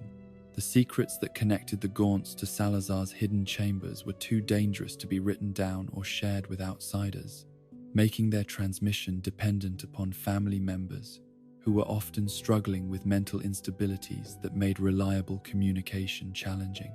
Each generation risked the possibility that essential knowledge might be lost or corrupted through the psychological deterioration that seemed to be an inevitable consequence of their lifestyle and genetic heritage. The stories that were passed down through Gaunt family tradition painted Salazar not as the complex and conflicted figure that historical records suggested, but as an idealized hero whose wisdom and power had been rejected by lesser wizards, who lacked the courage and vision to accept necessary truths about magical society. These narratives served to justify the family's continued isolation and to reinforce their sense of superiority, but they also distorted their understanding of what their ancestor had actually sought to achieve through his work at Hogwarts and his subsequent activities. The anticipation of the heir who would eventually claim Salazar's full legacy became a central organizing principle for Gaunt family identity, providing purpose and meaning that helped to sustain them through centuries of declining fortune and increasing marginalization. Each generation speculated about when and how this prophesied figure would emerge, what form his triumph would take, and how the magical world would be transformed by his restoration of proper hierarchies and values. But the reality of Tom Marvolo Riddle's emergence as Salazar's heir proved to be far more complex and disturbing than the family legends had anticipated. The boy who would become Lord Voldemort possessed not just the magical abilities and bloodline heritage that qualified him for the role, but also the psychological characteristics and moral flexibility that made him capable of using Salazar's legacy in ways that his ancestor might not have anticipated or approved. The discovery of the Chamber of Secrets and its guardian basilisk provided Tom Riddle with resources that exceeded anything available to previous generations of potential heirs, but it also revealed the true scope of Salazar's preparations for the future of magical civilization. The chamber was not merely a weapon to be used against Muggle-born students, but a comprehensive system for reshaping magical society according to principles that had been refined through centuries of careful thought and preparation. The basilisk that emerged from its long slumber was a creature that had grown in size and capability during the decades of dormancy, sustained by magical energies that had concentrated and intensified its natural abilities until it represented a force that could challenge the fundamental assumptions upon which modern magical society had been built. But more than its physical capabilities, the creature possessed knowledge and understanding that connected it directly to Salazar's consciousness and intentions, making it a repository of wisdom that had been preserved in forms that no written record could match. The tragedy of Tom Riddle's inheritance lay not in his possession of these extraordinary resources, but in his interpretation of how they should be used. Where Salazar had created the chamber as a defensive measure that could protect magical civilization from existential threats, his heir understood it primarily as a weapon for advancing personal power and settling grievances that were more psychological than philosophical in nature. The distortion of Salazar's legacy through Tom Riddle's use of it demonstrated the dangers inherent in any attempt to preserve knowledge and capabilities across centuries of changing circumstances and evolving understanding.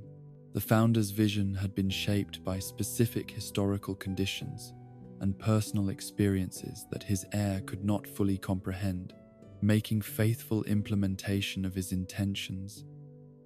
impossible even for someone who possessed complete access to his hidden resources.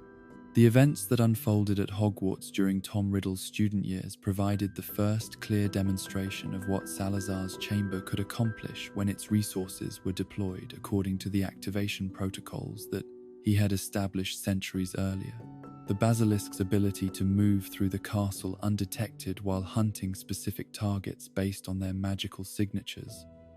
showed the sophistication of the concealment and detection systems that had been built into Hogwarts' fundamental structure. But the limited scope of the attacks that Tom Riddle orchestrated also revealed his incomplete understanding of the chamber's true capabilities and purposes. Where Salazar had envisioned systematic purification that would reshape the entire magical world, his heir focused on theatrical gestures that served his immediate psychological needs while leaving the underlying problems unchanged and arguably worsened. The death of Myrtle Warren and the subsequent closing of the chamber demonstrated both the power and the limitations of Salazar's legacy when wielded by someone who lacked the founder's comprehensive understanding of magical theory and strategic planning. The basilisk's ability to kill with its gaze was undeniable, but Tom Riddle's failure to coordinate these attacks with broader political and social changes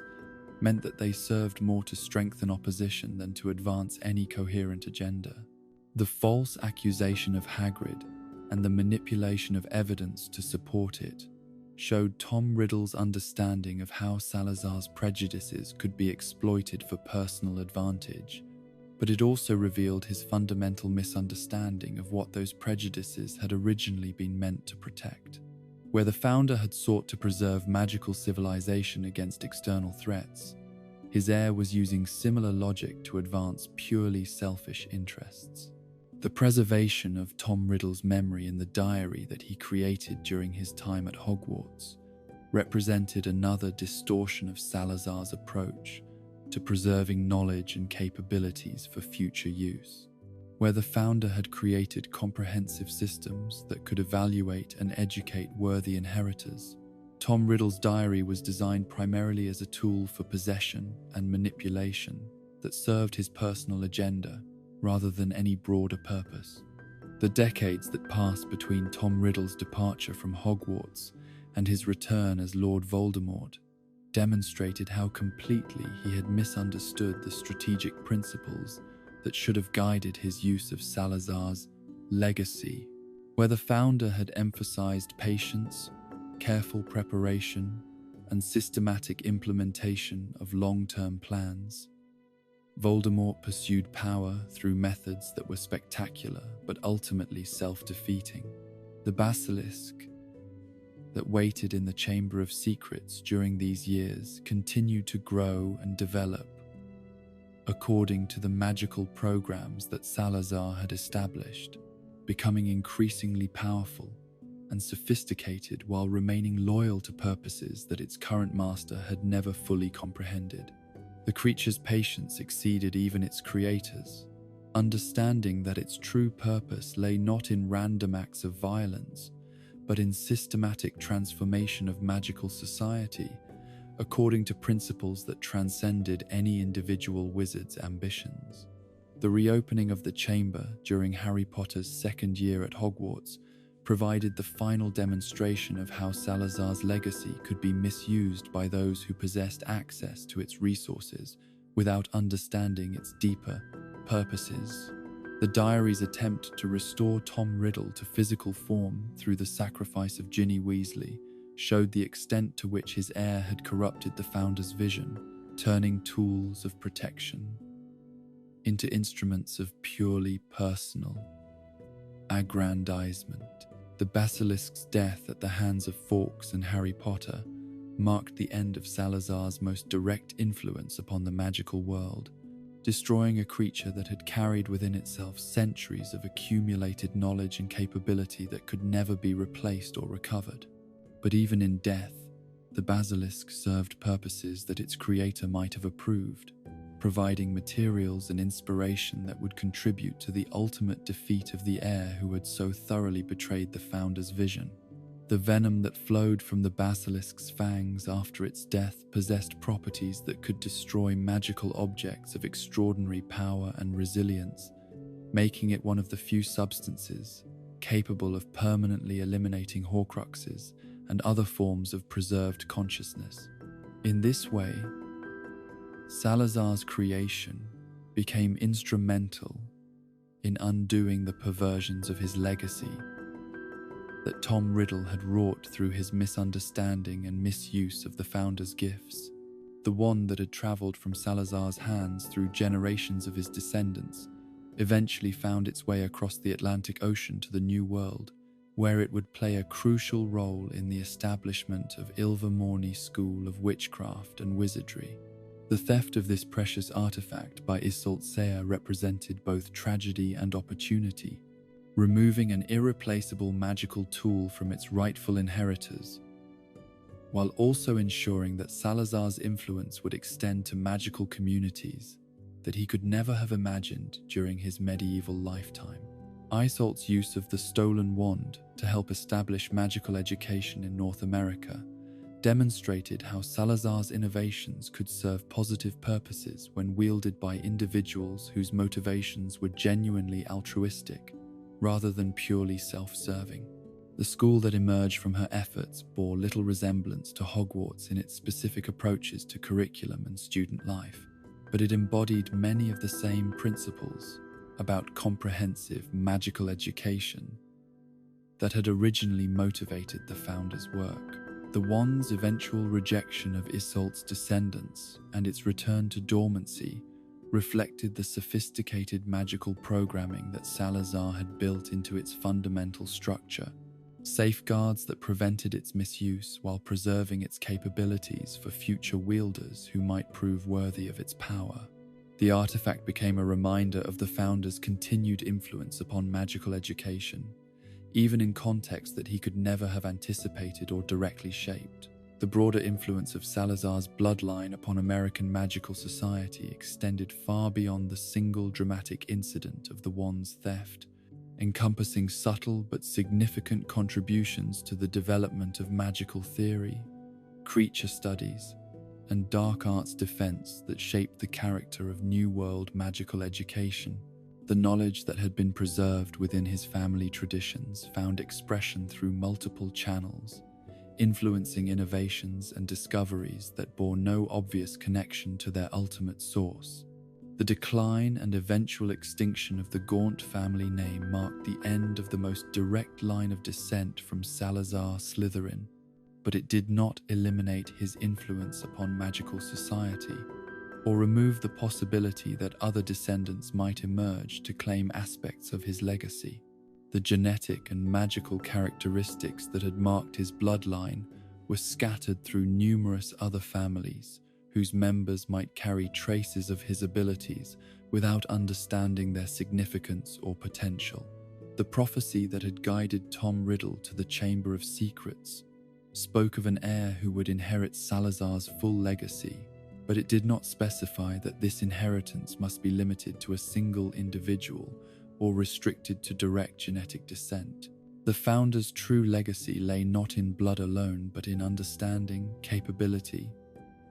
and commitment to principles that could be passed down through education and example, as well as through family tradition. The chamber that waited empty beneath Hogwarts after the basilisk's death remained as testament to Salazar's vision and capabilities, a monument to achievements that had exceeded anything his contemporaries had thought possible. The magical systems that powered its concealment and protection continued to function centuries after their creator's death, demonstrating the sophistication of the theoretical knowledge and practical skills that he had brought to bear upon the challenges of his time. The scriptorium that had housed his precious spellbook served as another form of memorial, preserving knowledge and techniques that remained relevant to magical practitioners who faced challenges similar to those that had shaped the founder's understanding of what magical education needed to accomplish. The trials that protected access to this knowledge continued to evaluate and educate those who sought to inherit aspects of Salazar's legacy, ensuring that his insights would be preserved for future generations who might prove capable of using them wisely. The ultimate legacy of Salazar Slytherin lay not in any single artifact or institution, but in the demonstration of what magical education could accomplish when guided by comprehensive understanding of the forces that shaped magical society and the challenges that it faced. His contributions to magical theory and practice had influenced countless subsequent innovations and discoveries, creating ripple effects that extended far beyond anything that could be traced to specific individuals or organizations. The house that bore his name at Hogwarts continued to produce graduates who embodied many of the qualities that he had valued, even when they rejected the prejudices and limitations that had characterized his approach to blood purity and social hierarchy. The emphasis on ambition, cunning, and resourcefulness remained valuable for magical practitioners who needed to navigate complex challenges and achieve difficult goals, while the understanding of power and its proper uses continued to provide guidance for those who inherited extraordinary capabilities. The darker aspects of his legacy served as warnings about the dangers that could result from isolation, prejudice, and the corruption of noble purposes by fear and resentment. The fate of the Gaunt family and the tragedy of Tom Riddle's transformation into Lord Voldemort demonstrated what could happen when Salazar's insights were divorced from the broader context of moral responsibility and social connection that should have guided their application. But even these negative examples contributed to the founder's ultimate legacy, providing object lessons about the importance of maintaining balance between individual excellence and collective responsibility, between preservation of tradition and adaptation to changing circumstances, between necessary vigilance and destructive paranoia. The magical world learned from his mistakes as well as his achievements, developing more sophisticated approaches to the challenges that he had faced than his own understanding had allowed him to implement. The influence of Salazar Slytherin upon magical civilization would continue long after all direct memory of his life and work had faded into historical legend, carried forward through institutions, traditions, and forms of knowledge that bore no obvious connection to their ultimate source. His legacy lived not in any single heir or artifact, but in the ongoing development of magical society's capacity to preserve valuable knowledge while adapting to changing circumstances and evolving challenges. The founder, who had left Hogwarts in bitterness and disappointment, had achieved a form of immortality that exceeded anything his conscious plans had anticipated,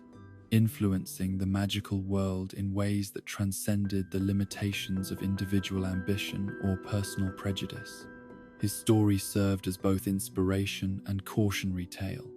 demonstrating the possibilities and dangers inherent in the pursuit of magical knowledge and the exercise of extraordinary power.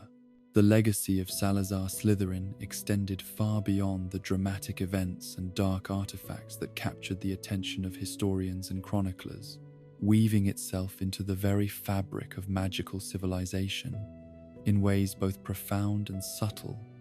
that would influence the development of wizarding society for centuries after his name had become synonymous with prejudice and division. The true measure of his impact lay not in the sensational stories of basilisks and hidden chambers, but in the fundamental changes he had wrought in how magical practitioners understood education, power, and the delicate balance between individual excellence and collective responsibility. The house system that he had helped to establish at Hogwarts proved to be one of his most enduring and beneficial contributions to magical education, creating organizational structures that could nurture different types of talent while maintaining unity of purpose and institutional identity.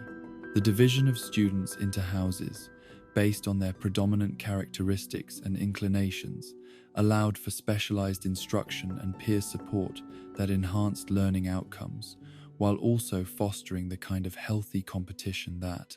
motivated exceptional achievement.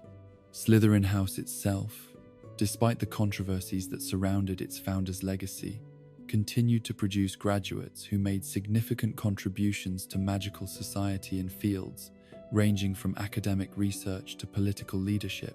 demonstrating that the qualities of ambition, cunning, and resourcefulness that Salazar had valued could serve constructive purposes when guided by appropriate moral frameworks and social connections. The dark reputation that clung to the house served paradoxically to attract students who possessed the psychological strength and intellectual confidence necessary to succeed despite social prejudice and institutional bias. Among the most notable Slytherin graduates were individuals whose achievements in magical research and innovation rivaled anything accomplished by students from the other houses, proving that intellectual excellence and creative problem-solving were not limited to Ravenclaw, that leadership and moral courage could emerge from backgrounds other than Gryffindor, and that dedication to service and hard work extended beyond the boundaries of Hufflepuff. The house that bore Salazar's name became a proving ground for individuals who needed to overcome adversity and exceed expectations in order to achieve recognition for their abilities. The magical techniques that Salazar had pioneered during his years of study and innovation continued to evolve through the work of practitioners who built upon his theoretical foundations while adapting his approaches to changing circumstances and emerging challenges. His contributions to the understanding of dark arts defense provided frameworks that remained relevant centuries later, when magical practitioners faced threats that he could never have anticipated, but which required the same kind of comprehensive preparation and moral clarity that had characterized his own approach to dangerous magic. The detection devices that he had created and refined became prototypes for subsequent innovations in magical security and surveillance, inspiring generations of inventors and theorists who developed increasingly sophisticated methods for identifying threats and protecting vulnerable individuals and institutions. The principles that governed the operation of his sneakoscopes, secrecy sensors, and faux glasses were incorporated into defensive systems throughout the magical world,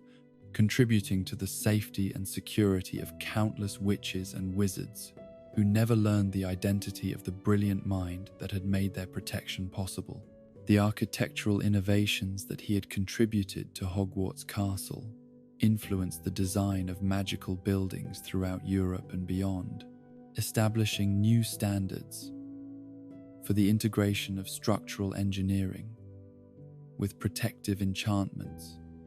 and creating approaches to spatial manipulation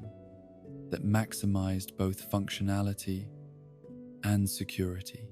The hidden passages and concealed chambers that he had woven into the castle's design became models for similar features in other magical institutions, providing blueprints for creating spaces that could serve multiple purposes while maintaining the flexibility necessary to adapt to changing needs and circumstances. But perhaps his most significant contribution to magical architecture was his understanding of how buildings could be designed to enhance and channel the natural magical energies that existed in certain locations. Techniques that allowed subsequent builders to create structures that were more than mere shelters, but active participants in the magical work that took place within their walls. The castle that he had helped to create continued to serve as a living example of how human creativity and natural forces could work in harmony to achieve results that exceeded what either could accomplish alone. The educational philosophies that he had developed during his time at Hogwarts influenced the approaches to magical instruction that were adopted by schools throughout the wizarding world, contributing to the evolution of curricula and teaching methods that balance theoretical knowledge with practical skills, while emphasizing the moral responsibilities that accompanied magical ability. His understanding that comprehensive education required exposure to dangerous subjects and challenging ethical questions helped to shape approaches to magical learning that prepared students for the realities they would face as adult practitioners. The emphasis that he had placed on the importance of understanding one's enemies and their methods became a cornerstone of defense against the dark arts instruction, influencing generations of professors who taught students that effective defense required thorough knowledge of offensive techniques and psychological insights into the motivations that drove individuals toward dark magic. This approach proved invaluable during periods when the magical world faced organized threats from dark wizards who exploited the ignorance and moral squeamishness of opponents who preferred to avoid unpleasant truths about the nature of evil. The theoretical contributions that Salazar had made to magical research continued to influence scholarly work long after their original context had been forgotten, providing foundations for investigations into the fundamental forces that governed spellcasting, potion brewing, and creature behavior. His insights into the relationships between magical ability, genetic heritage, and cultural background informed studies that advanced understanding of how magical talents developed and could be enhanced through proper training and environmental conditions. The documentation that he had created of his experimental work and theoretical discoveries, preserved in various forms throughout the centuries, served as resources for researchers who sought to push the boundaries of what magic could accomplish, while maintaining the ethical standards that he had sometimes struggled to uphold during his own career. His detailed notes on the properties of dangerous magical substances and the effects of forbidden spells provided invaluable data for scholars who needed to understand these phenomena without personally engaging in the kind of risky experimentation that had characterized his own approach to advancing knowledge. The political theories that he had developed about the proper organization of magical society and the relationships between different groups within the wizarding world continued to influence debates about governance and social policy centuries after his death. While his specific views about blood purity were largely rejected by subsequent generations, his broader insights about the importance of preserving magical knowledge and maintaining strong institutions remained relevant to discussions about how magical communities could balance individual freedom with collective security. His understanding that magical societies faced unique challenges that required specialized forms of government and social organization contributed to the development of the parallel magical institutions that eventually emerged alongside non-magical governments, creating systems that could address the needs of magical citizens while maintaining the secrecy that protected both magical and non-magical communities from conflicts that neither was prepared to handle effectively. The influence of his work extended beyond the boundaries of magical society to affect the relationships between magical and non-magical communities, contributing to the development of policies and procedures that balanced the legitimate security concerns of magical practitioners, with recognition that isolation and secrecy carried their own costs and limitations.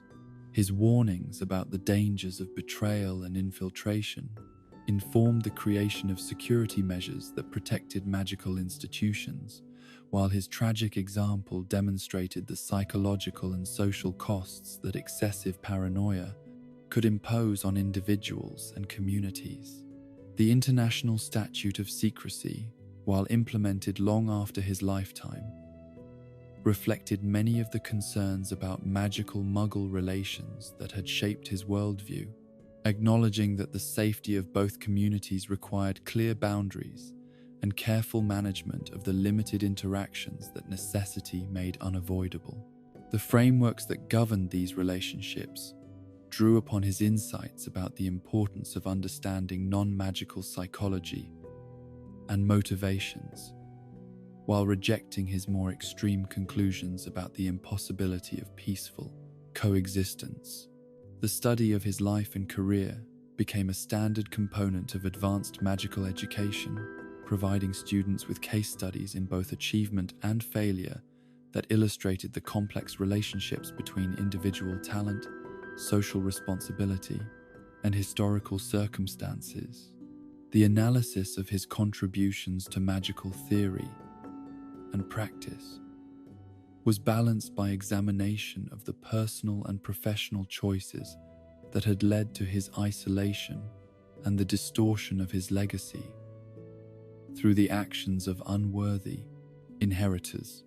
These educational approaches help to ensure that subsequent generations of magical practitioners could learn from both his successes and his failures, understanding how exceptional abilities could be channeled toward constructive purposes while avoiding the psychological traps and moral compromises that had ultimately undermined his effectiveness as a leader and teacher. The complexity of his character and the contradictions in his legacy made him an ideal subject for developing critical thinking skills and ethical reasoning abilities that prepared students for the difficult decisions they would face in their own careers. The magical creatures that he had studied and worked with during his lifetime continued to benefit from the knowledge and techniques that he had developed,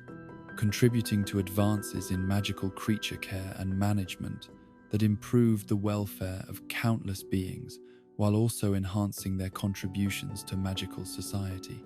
His understanding of serpentine psychology and behavior informed approaches to working with dangerous reptilian creatures that reduced conflicts between magical practitioners and species that had previously been considered too hazardous for close interaction. The conservation efforts that emerged from his work helped to preserve species that might otherwise have become extinct due to persecution or habitat loss, while his documentation of creature abilities and characteristics provided foundations for research that continued to yield new insights into the relationships between magical and non-magical forms of life. The respect that he had shown for the intelligence and capabilities of magical creatures influenced the development of more ethical approaches to their treatment and more effective methods for securing their cooperation in magical endeavors. The potions research that he had conducted during his years of study contributed to advances in magical medicine and healing that saved countless lives, while also expanding understanding of how magical substances could be used to enhance human capabilities and address conditions that conventional treatments could not effectively handle. His careful documentation of ingredient properties and interaction effects provided data that informed the development of new therapeutic approaches and safety protocols that reduced the risks associated with experimental magical treatments. The preservation techniques that he had developed for maintaining the potency and stability of magical substances under adverse conditions became standard practices in apothecaries throughout the wizarding world, ensuring that essential medicines and research materials remained available even during periods of conflict or economic disruption. His innovations in this area contributed to the development of magical supply chains that could function reliably, despite the secrecy and isolation that characterized many magical communities. The literary and historical works that documented his achievements and analyzed his legacy became classics of magical scholarship, influencing approaches to biographical writing and historical analysis that emphasized the complexity of human motivation and the importance of understanding individual actions within their broader social and political contexts. These studies helped to establish standards for magical historical research that balanced respect for exceptional achievement with recognition of human fallibility and the dangers of uncritical hero worship. The debates that his legacy generated among magical scholars and philosophers contributed to the development of more sophisticated approaches to ethical reasoning and moral decision-making, providing frameworks that could address the unique challenges faced by individuals who possessed extraordinary power and the responsibilities that such power entailed. These discussions helped to establish principles that could guide magical practitioners in making difficult choices while maintaining their moral integrity and social connections. The influence of his work on magical law and jurisprudence was reflected in legal frameworks that sought to balance individual rights with collective security, drawing upon his insights about the nature of magical threats, while rejecting his more extreme conclusions about the measures that such threats justified. The legal precedents that emerged from cases involving the misuse of his innovations and the abuse of his theories helped to establish boundaries that protected both individual freedom and public safety. The international cooperation that eventually developed between magical communities throughout the world was facilitated by shared understanding of the challenges and opportunities that his career had illustrated, creating common ground for discussions about magical education, security, and research that transcended national boundaries and cultural differences. His legacy served as both positive and negative example that could inform collaborative efforts to address problems that no single magical community could solve alone. The museums and archives that preserved artifacts and documents related to his life and work became centers for research and education that attracted scholars from throughout the magical world, contributing to the development of international networks of cooperation and exchange that enhanced the pace of magical innovation and discovery. The careful preservation of his materials and the scholarly analysis of their significance helped to ensure that future generations could continue to learn from his example while building upon his achievements. The transformation of his reputation over the centuries, from revered founder to controversial figure to complex historical personality, reflected the maturation of magical society's capacity for critical self-examination and nuanced understanding of the forces that shaped historical development. This evolution demonstrated that magical communities could acknowledge the flaws and limitations of their heroes while still honoring their contributions and learning from their experiences. The ongoing relevance of questions that his life and career had raised about the nature of leadership, the responsibilities of exceptional ability, and the proper balance between individual achievement and social obligation ensured that his legacy would continue to influence magical thought and practice, regardless of changing fashions in historical interpretation or shifts in social and political priorities. The example that he provided of someone who had achieved extraordinary things while also making tragic mistakes served as a permanent reminder that human potential for both creation and destruction existed in complex relationship that required constant vigilance and careful moral reasoning to navigate successfully. His story became a testament to the importance of humility, self-awareness, and social connection in the exercise of great power and the pursuit of lasting achievement. The magical world that emerged from the centuries of development that followed his lifetime bore the mark of his influence in countless ways, both obvious and subtle, from the specific institutions and practices that he had directly created or inspired to the broader cultural attitudes and intellectual frameworks that had been shaped by the example of his successes and failures. The civilization that magical practitioners inherited was richer, more complex, and more capable than it would have been without his contributions,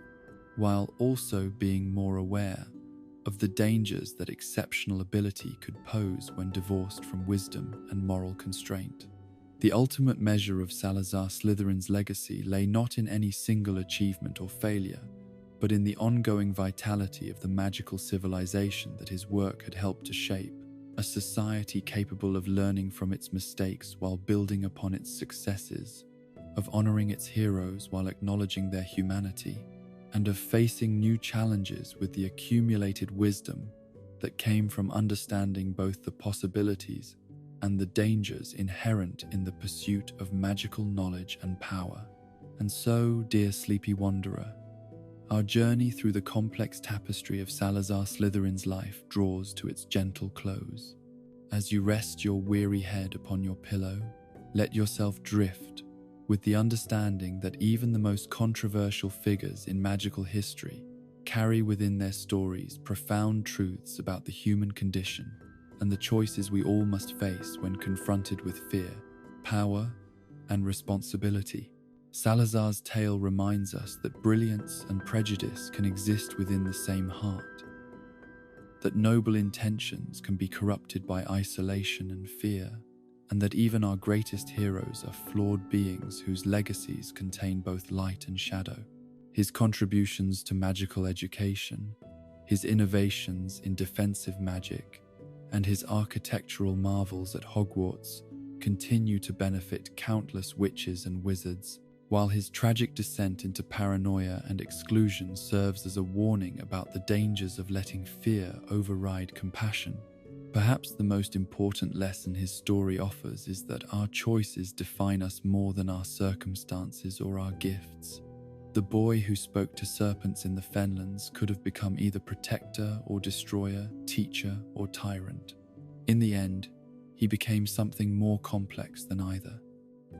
A reminder that we are all capable of both greatness and terrible mistakes. Sleep well, young wizard, and may your dreams be filled with the wisdom to choose love over fear, understanding over prejudice, and connection over isolation. Even in the darkest of times, remember that every dawn brings new opportunities to choose the light.